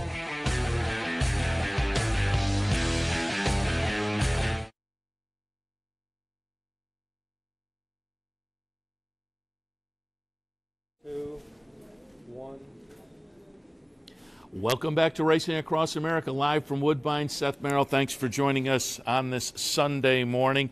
Let's get into a couple of the tape pieces. Again, we caught up with some of the trainers on the backstretch out by the training track, and one of the jocks in the jockey's room will play continuations of what you heard yesterday, because some of these trainers have horses in this afternoon, including Mark Casse. We've talked about a couple of these already this morning. Jennifer Linette in the Zod Ricarda, and Safe to Say in the Bison City. So we'll get some thoughts from Mark Casse on his runners today.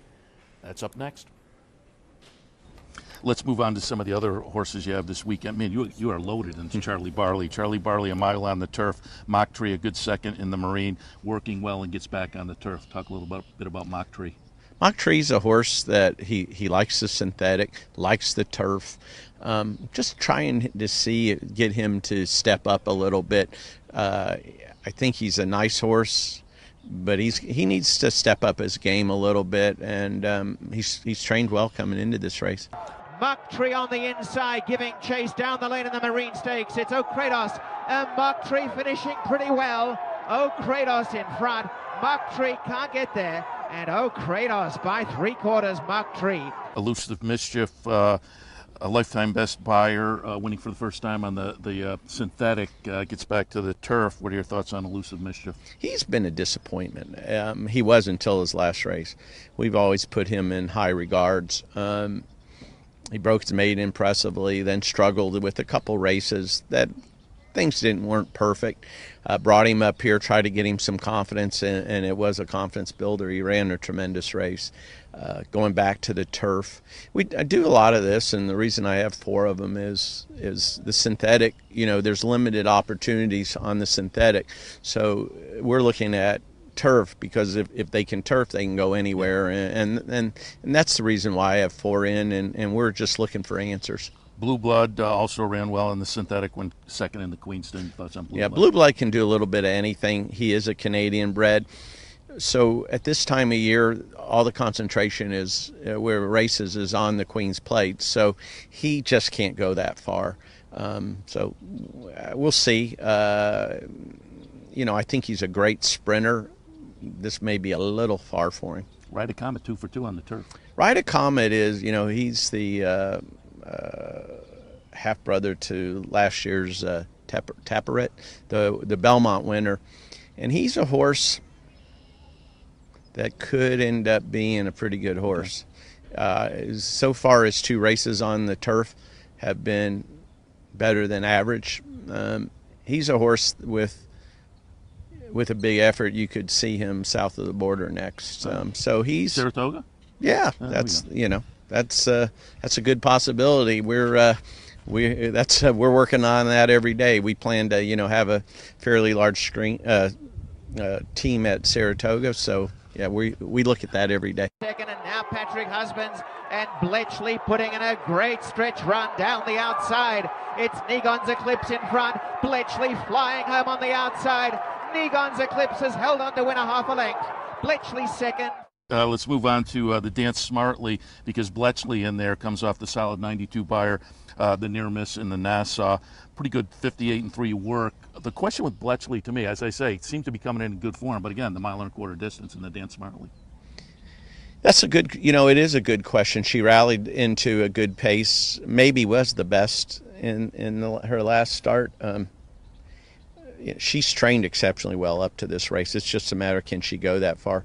The other thing that everybody's going to need to be aware of, not just this race, but all races, is how these horses are going to be subjective to, or going to be in some serious heat.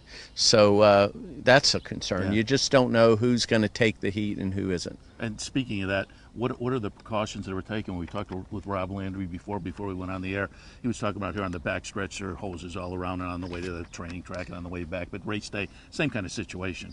I talked to Woodbine. They've got hoses and water everywhere. That's really the only thing you can do. We'll cool them off pretty good before they go over. The good news for us, a little bit, majority of our horses have spent the winter in Florida. Somebody said it was hot today. I said, you know what we call this? A cold, nice day. So our horses have been in some hotter weather. I don't know.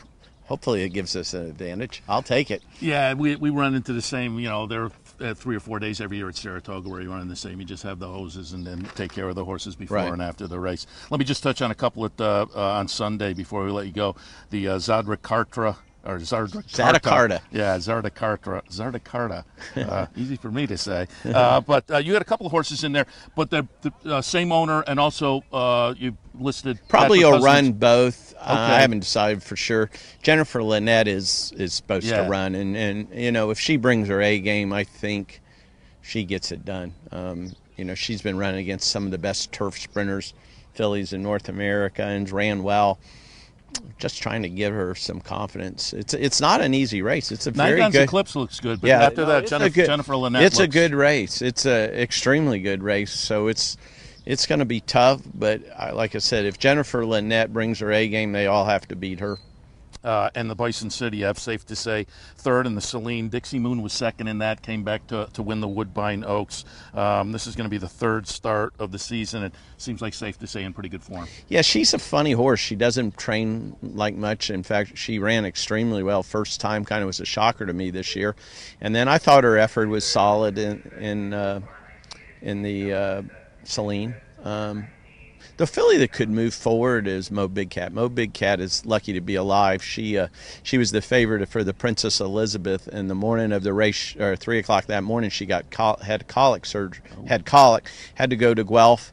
They kept her for, I think, almost 45 days, and it was nip and tuck whether she would live. And she's come out of it. She spent the winter in Florida, and she's good and healthy, and I expect her to move forward from that race, but she'll need to. There's a couple good fillies in there. Mark, always appreciate the time. Good luck this weekend. I always like talking to you. That means we got something big happening, I hope. Appreciate it. Okay, bye.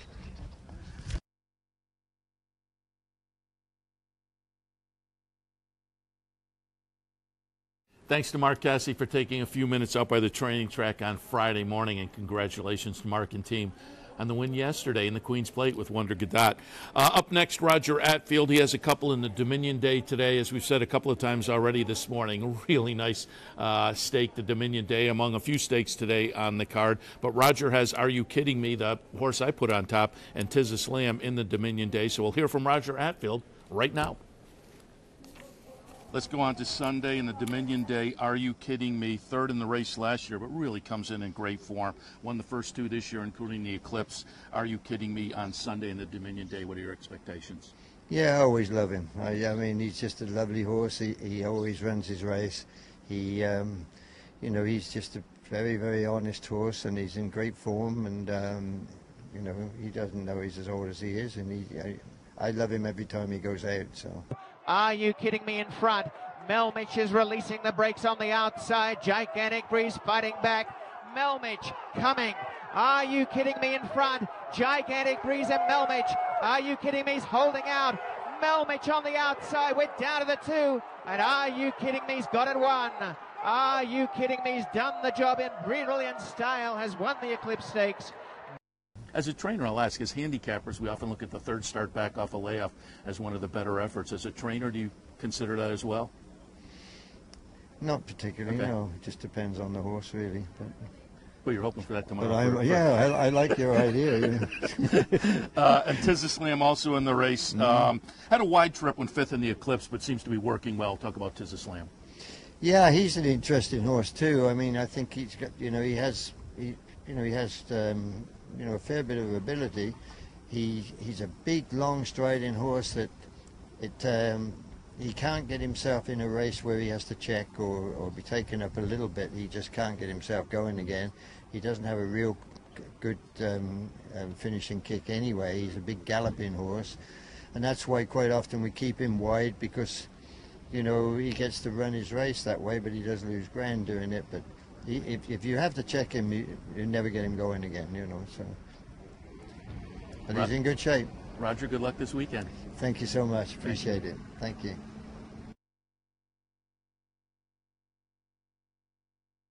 Hey, a track note for this afternoon on the sulky side of things for players. Saratoga Harness, because of the heat, has canceled today.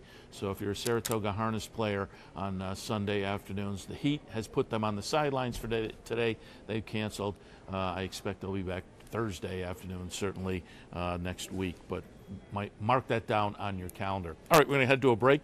When we come back, we will continue with this Sunday morning edition of Racing Across America, live from Woodbine. Please Stay tuned.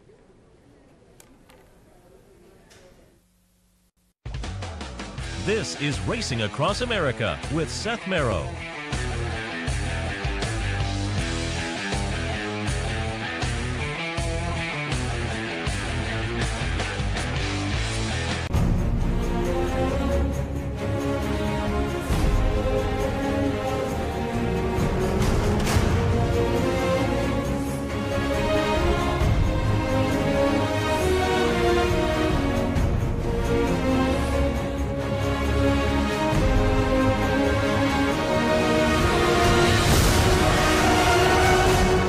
Sign up today for Capital OTB's handicapping series and plan your trip to Las Vegas. In a recent study of some of the top online wagering sites, Capital OTB won big in total player rewards, far surpassing some of the best-known wagering sites in America. While other rewards programs simply offer you points redeemable for gift cards, Capital OTB's rebates are paid to you in actual cash. Plus, Capital OTB gives you full and immediate access to your money. So if all you're getting now are points and gift cards, join Capital OTB Player Rewards today and get cash back. Visit CapitalOTBBet.com and sign up today. Funding your Capital OTB bet account is as easy as 1, 2, 3. 1. Easy Money. Clearly the fastest and easiest method of depositing funds into your account. Make deposits or withdrawals in just minutes. 2. Green Dot Money Pack. Gives you instant access to your funds. Green Dot Money Packs are available at thousands of retailers nationwide. And 3. MasterCard Visa. Simply click on the link from the funding page, enter your account information, and fund your account. CapitalOTBBet.com. Log on today.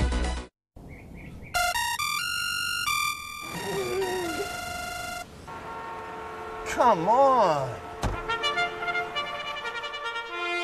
I want sales reports on my desk by Monday. Whoops. My bad. Love racing? RTN brings you every live simulcast on your home television, plus live video streaming and race replays on your PC and mobile devices. To order, visit rtn.tv. RTN, a breed apart.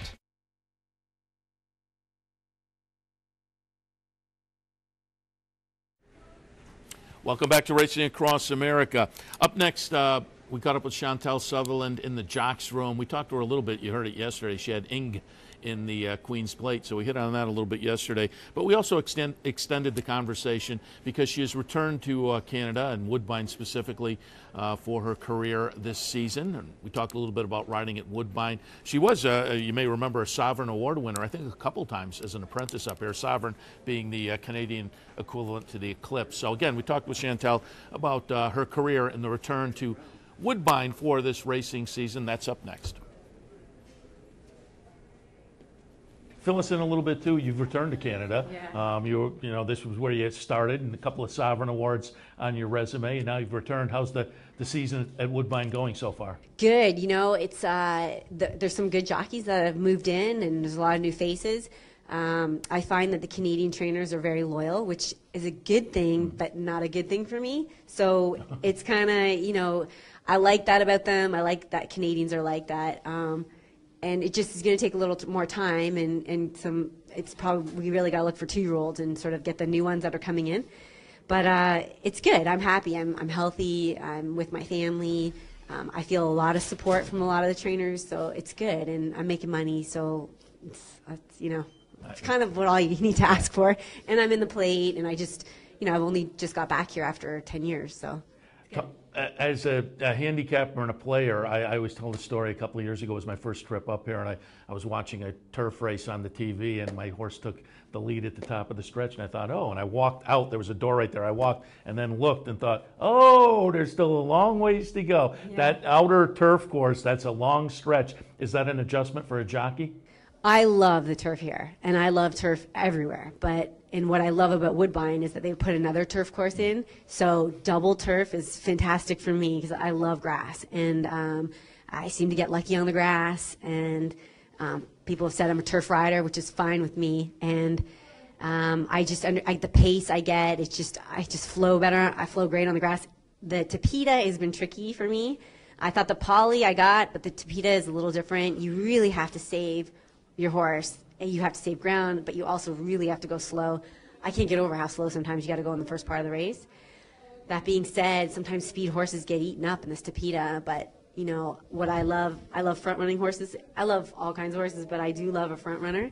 And I find, you know, I like to steal on the grass, and it's tougher to do that on Tapeta, but sometimes it changes. It's kind of inconsistent. That's interesting because you were out in California for 2 or 3 different synthetic surfaces out there, and I think we all think, oh, turf, synthetic, dirt, 3 categories, but you're saying really the synthetics can play differently. Yeah, like Hollywood Park, I don't know, I love that track.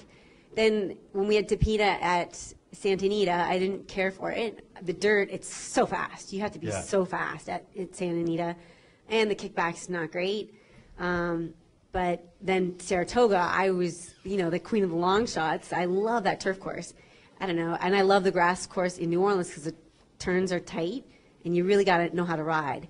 So I don't even know if I answered your question, but I like grass and I like dirt. I think the Tapeta's, you know, something to adjust to. So I'm trying to figure it out. And I'm almost there. It's just, it's a very patient kind of ride. Wish you a lot of good luck the rest of the season. Thank you very much. Thank you.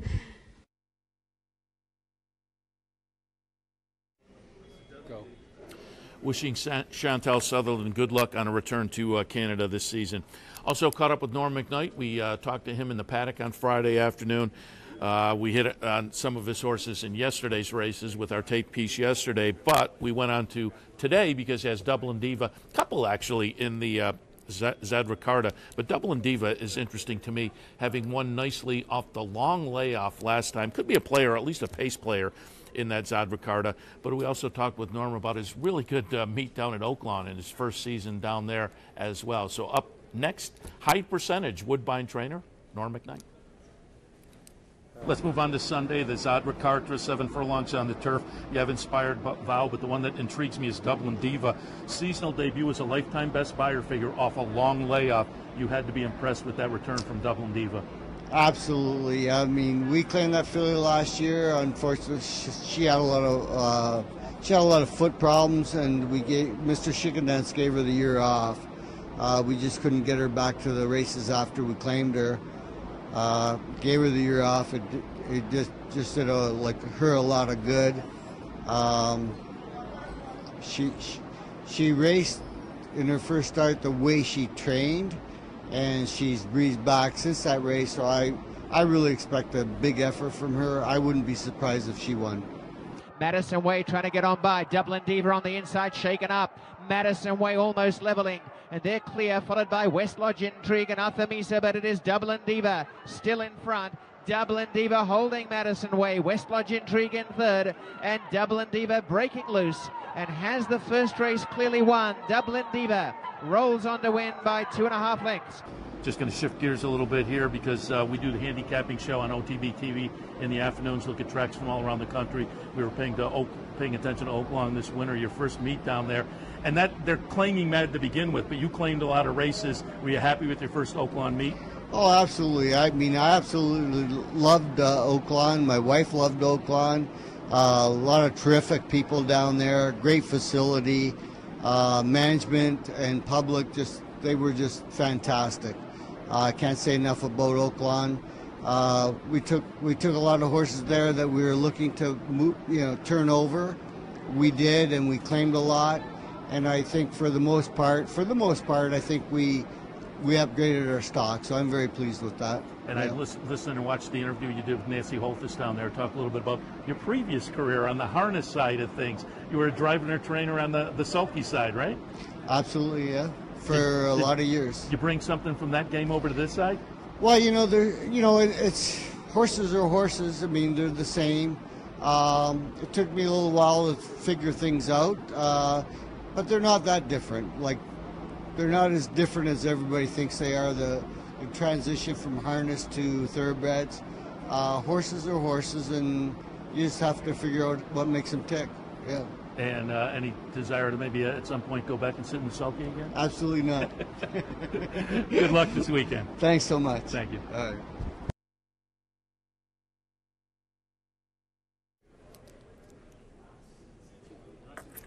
Interesting with Norm McKnight. I mean, started out as a trainer and driver on the sulky side of things, now a top thoroughbred trainer. But again, he had a nice Oaklawn meet, and he's having a spectacular meet up here at Woodbine as well. All right, our final tape piece for this morning. And again, right after that, we'll be joined by John Siskos, Director of Communications here at Woodbine. But Catherine Day Phillips, talked to her yesterday as well about some of her runners on the Saturday card. But today she has Katie Baby in the Bison City, so we hit on that one. And I also got updates on a couple of nice horses from her. Mr. Haverkamp, 5 wins and 7 career starts. Nice stakes performer. We got an update on that one. And Mexican Hat started the career in Europe, then came over, moved into the barn of Catherine Day Phillips, and in the U.S. debut broke the maiden. And so I thought Mexican Hat may be one going forward to pay attention to as well. So Catherine Day Phillips, up next. All right, let's talk a little bit about some of the other runners on the weekend. Let's go to Sunday, the Bison City. You have Katie Baby, lightly raced. I like this kind of scenario. A couple of sprints, and then in the third start, stretching out. What are your thoughts on the stretch out for Katie Baby on Sunday? Katie's a lovely filly. She's by Curlin as well, and she is a little bit behind the 8 ball. As a 2-year-old, she didn't really get to train a lot. She trained, but she didn't have a lot of breezes under her belt. We took her to Florida over the winter, and she really came to hand this spring, sort of back at Woodbine. Her first start, we loved her, and she was second, but just was a little bit green, and it took a while for her to get going. Second start, she ran well. She was, had a little more seasoned, and I think she's coming into this race even better. So, again, a couple of sprints to start the stretch out. Are you concerned about the distance, or is it one of those where distance is going to suit her, and maybe the longer the better for her? I think so. We're just getting to know her too. I mean, it's an opportunity to run in a big race. In a big race that's restricted to Canadian bred, so it's really, we have to give it a shot. But I think she'll like the distance. And let me update a couple of horses. First one that we saw in Saratoga last year, Mr. Haverkamp. Again, very talented, 5 wins and 7 starts. Unfortunately, the Saratoga Sojourn was not so lucky. The 5th in the Saranac last year, but in the last start won the steady growth right here at Woodbine. What's up next for Mr. Haverkamp? Mr. Haverkamp, I have a big smile on my face when I talk about him. He's just a tremendous horse. A little bit restricted to where we can run him at Woodbine. The ideal race is unfortunately this weekend, and it was too soon back for him, 1 mile on the turf. So I think that we're going to go on the road, and I think maybe perhaps the Forbidden Apple at Belmont is in the an option. I looked up the lure and the 4-star Dave at a mile at Grade 1 at Saratoga. Any Saratoga thoughts floating out there? Everybody, we all love Saratoga, so we'll see how it goes, but it's definitely tempting, that's for sure. We'll see how the first one goes. Yeah, we'd love to see him down there, because again, very talented. And I just wanted to touch on Mexican Hat, because this is a horse that had 5 starts over in Europe, came over here, made the North American debut, and was pretty impressive breaking the maiden in that North American debut for you. Talk a little bit about Mexican Hat and maybe what's up next for that one. Yeah, Mexican Hat came to us in January at Palm Meadows and was training well, but really kind of improved or sort of got it together, back at Woodbine. Maybe the synthetic was what she enjoyed, but she trained really, really well, and we expected a big race from her first start, and we've been waiting for a race to go again. It's been carried over, so we'd like to get her back into another A other than and see where we go from there. On the inside, Showgirl, the center, Luna Garden, and 3 wide, Mexican Hat. Mystic Nile looks a chance as well. Any of the 4, and Mexican Hat has grabbed them. The imported galloper has raced away. Showgirl on the inside, but it's Mexican Hat. Really, hats off. This is a great performance for the Catherine Day Phillips galloper. Mexican Hat, 2.5 lengths. Showgirl second, Luna Garden third.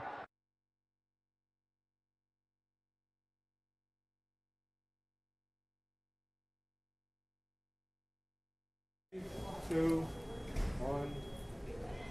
Thanks again to Catherine Day Phillips. Again, keep your eyes on Mr. Haverkamp. Mexican Hat could be interesting as well. And this afternoon, we will root for Katie Baby in the Bison City. Joined now, as promised, by the Director of Communications here at Woodbine, John Siskos. John, good morning. Good morning, Seth. How are you? Very good. Wanted to bring you in. We talked to Klaus yesterday, a little setup from a Woodbine representative. We wanted to pull somebody in to kind of recap yesterday and the action and whatnot in the Queen's Plate. First of all, you and I were talking off the air, let's talk about the race itself. Nice performance by Wonder Gadot for trainer Mark Casse. John Velasquez comes up, one of the jocks, of course, we know right in our neighborhood up in Saratoga, always races well, but came up, gave Wonder Gadot a great ride. And you were talking a little bit about in the preceding days leading up to the race, you were hearing a lot of buzz on this horse. Absolutely. No, it was no surprise to me that she was the 2-1 favorite, Seth.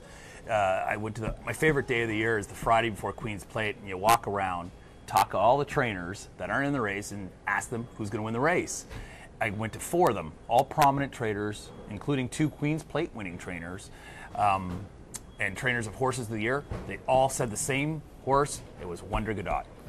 So you wonder, okay, well, the horse can win. She might be 4-1 or whatever. Well, everybody else is thinking the same thing. She's 2-1, airs. Interesting. You know, it'll be interesting for us and for you to see what the future holds, because Mark was up in the press box after the race and he said they'll go over to Fort Erie, second jewel of the Triple Crown, and use that as a prep for the Alabama. And he thinks the Alabama, again, distance-wise, right in her wheelhouse. But last night we were kind of sitting around talking about the day and whatnot, and we said, boy, if she wins there, does she come to the Alabama, or is it just too tempting to try for a Triple Crown? I tell you, what I've noticed in the past, whenever fillies have won the Prince of Wales, or I'm sorry, even won the Plate, and they have tried the Alabama down the road, they don't do very well. You know, so it'll be interesting to see. Yeah, there you go. Holy Helena. Yeah. So it'll be interesting, very interesting. That'll be the narrative of the day. She runs well in the Prince of Wales. It's hard not to go on to the Breeder Stakes, just saying the historical part. And as you know, Gary Barber is very much a racing person. He's a historical racing kind of guy, and it'd be tempting to actually want to win the Breeder Stakes. I mean, I'm parochial. I love Saratoga and the Alabama, and it's a grade 1 with a lot of great history, but. You know, and so you put that on your resume. It looks great, but so does a Triple Crown. Yeah. So that'll be the narrative that dominates the Prince of Wales. And I'm thrilled that she's going there, and Fort Erie deserves a champion there. And we talked about on the handicapping show this morning too. I think I read she was the 7th filly to win the Queen's Plate. That's right. Fillies have done very well. Yeah. Lexi Lou was 2014. Holy Helena last year, and this filly this year. You know, fillies do dominate. Fillies are still advanced at this point over the colts. She's dominant. Everybody saw her in the Kentucky Oaks and how well she ran. My narrative has been to people about that Monomy Girl should have been taken down on the Kentucky Oaks, but whatever. That's a separate point, and she's a deserving champion, the correct winner. All right, let's talk a little bit about the day in general here at Woodbine and give us some of the numbers and some of the thoughts from the people up in the executive suites, because you had to be thrilled. Record handle, as I understand. That's it. 14.6 million is a tremendous number for us. It was a very, very warm day in the city. There were a lot of people here. The crowd was quite bucolic. There was tons and tons of people that were enjoying the day. Heavy food and beverage sales, which is part of racing. It's part of business. But in the end, the remote handle came through, and that's a handle from the United States, including from your location, Seth. How about that? Our man Shannon from the marketing department said we were up Queen's Plate this year to Queen's Plate last year as well. So that's part of the thing. We got to go out there to the states, into pockets in the United States, and say, hey, this is an important race. And the key part was it was a 16-horse field in the Queen's Plate. So you're talking about horses. People are betting horses like Real Dude and Marriage Counselor, and there were no hopers. But they still want to bet those horses because of the cute name. So I think that added to the handle. Overall, it was a tremendous card, and by anybody's measure, including the plate race, was a good betting race. I saw no surprise that we got 14.6 million. I think we're on our way to bigger and better things. Yeah, it's great. We're happy for you because, again, you're great sponsors in some of our programming and events, so we always root for you guys. And it was nice to see the big day yesterday. They had some heat here yesterday, obviously, heat and humidity. But, again, like most racetracks, you guys did a great job. The hoses all around were taking care of the horses. Wonder Gadot didn't actually make it into the winner's circle for the photo. We mentioned this earlier. But Mark Casse did the right thing. He walked the horse around. They hosed the horse down. They were just thinking the heat after the 1.25 miles, and Mark said he walked over and had her looking at the other horses, get her mind off of things a little bit, and then eventually, with all the photographers out there, Mark said, everybody got enough pictures anyway. Let's go back to the barn with her. The best part is Mark understands that part of the business. He says, okay, I got to walk around. Everybody can take their pictures at the same time. because it's a compelling shot. You know, the horse with the trainer right there and a hose right on her face kind of thing. It's an interesting shot for her. So that posed shot that's in the winner's circle is classic, but everybody got the shot they needed. Everybody afterwards, the horse went back. They all posed in the picture for Velasquez holding the trophy and things like that. I don't think not one photographer complained to us about not having that shot. Yeah, and everybody understands. And again, everybody got what they needed anyway. Yeah. John had the flowers over and this, so everybody everybody got everything they needed back there, and Mark did the right thing by the horse as well, and going to be interesting to see where she moves on to. Let's talk about the facility in general. We mentioned this yesterday with Klaus, but it's been fun up in the press box and even sitting here to look out and see the front stretch, the new turf course coming right along. Oh, so exciting. I think the key thing for us is that we install that turf course. It's a second turf course. We're starting to, we're continuing to be known as a turf racing facility, and imagine offering, instead of 2 and 3 and 4 races on a day like today, or on any day, that we can offer 5 and 6 races and on a separate turf course. And it's so exciting. It's going to be ready for spring of 2019. I can imagine the first races being in May next year, and you know, people love turf racing, and not everybody enjoys Art Tapeta, right? From a horse person's perspective. So okay, you don't have a Tapeta horse. We have lots of turf. Come up, we've all different classes. Yeah, it's certainly, as you say, bettors love turf racing. So a couple of turf courses, plenty of different options out there. It's going to be fun next year when that comes to fruition and is up and running. Also new as we pulled up this year, there's some construction outside. Talk a little bit about that. That's right. There is we've leased some land, 33 acres, to a casino operator that's going to fully develop a casino. Woodbine is a slots house right now, but soon, perhaps by the next time you're here, Seth, there'll be table games as the months go by, and then full-fledged casino and other developments as the years go by. It's very exciting. Now, it's going to be a heavy construction site for the next few years, but you know, as part of growth, something that Woodbine Entertainment Group seeks, you have to do these kinds of things, and.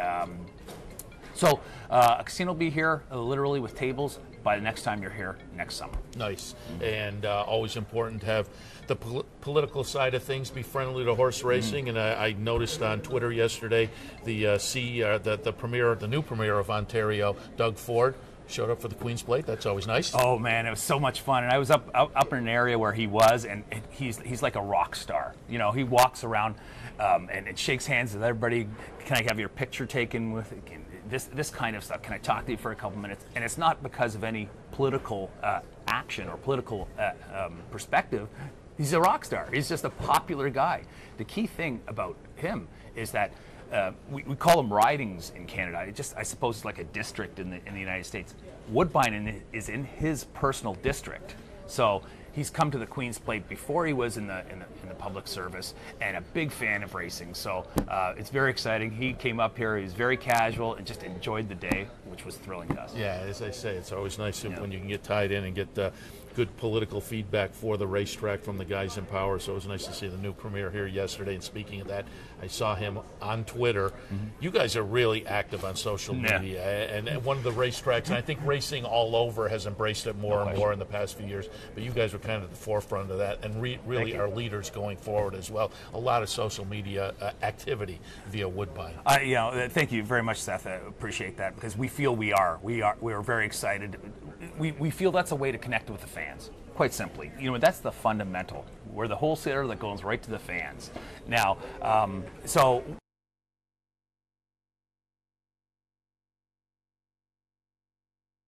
seen the and then they say it in jest, knowing that there are 50 feeds with the field of the Queen's Plate in there. So that kind of stuff thrills me personally, and I think it does a service to our fans out there in as I say, the racing industry is plugged into it, and you guys were right at the front of that. So you and I were talking a little bit beforehand, too.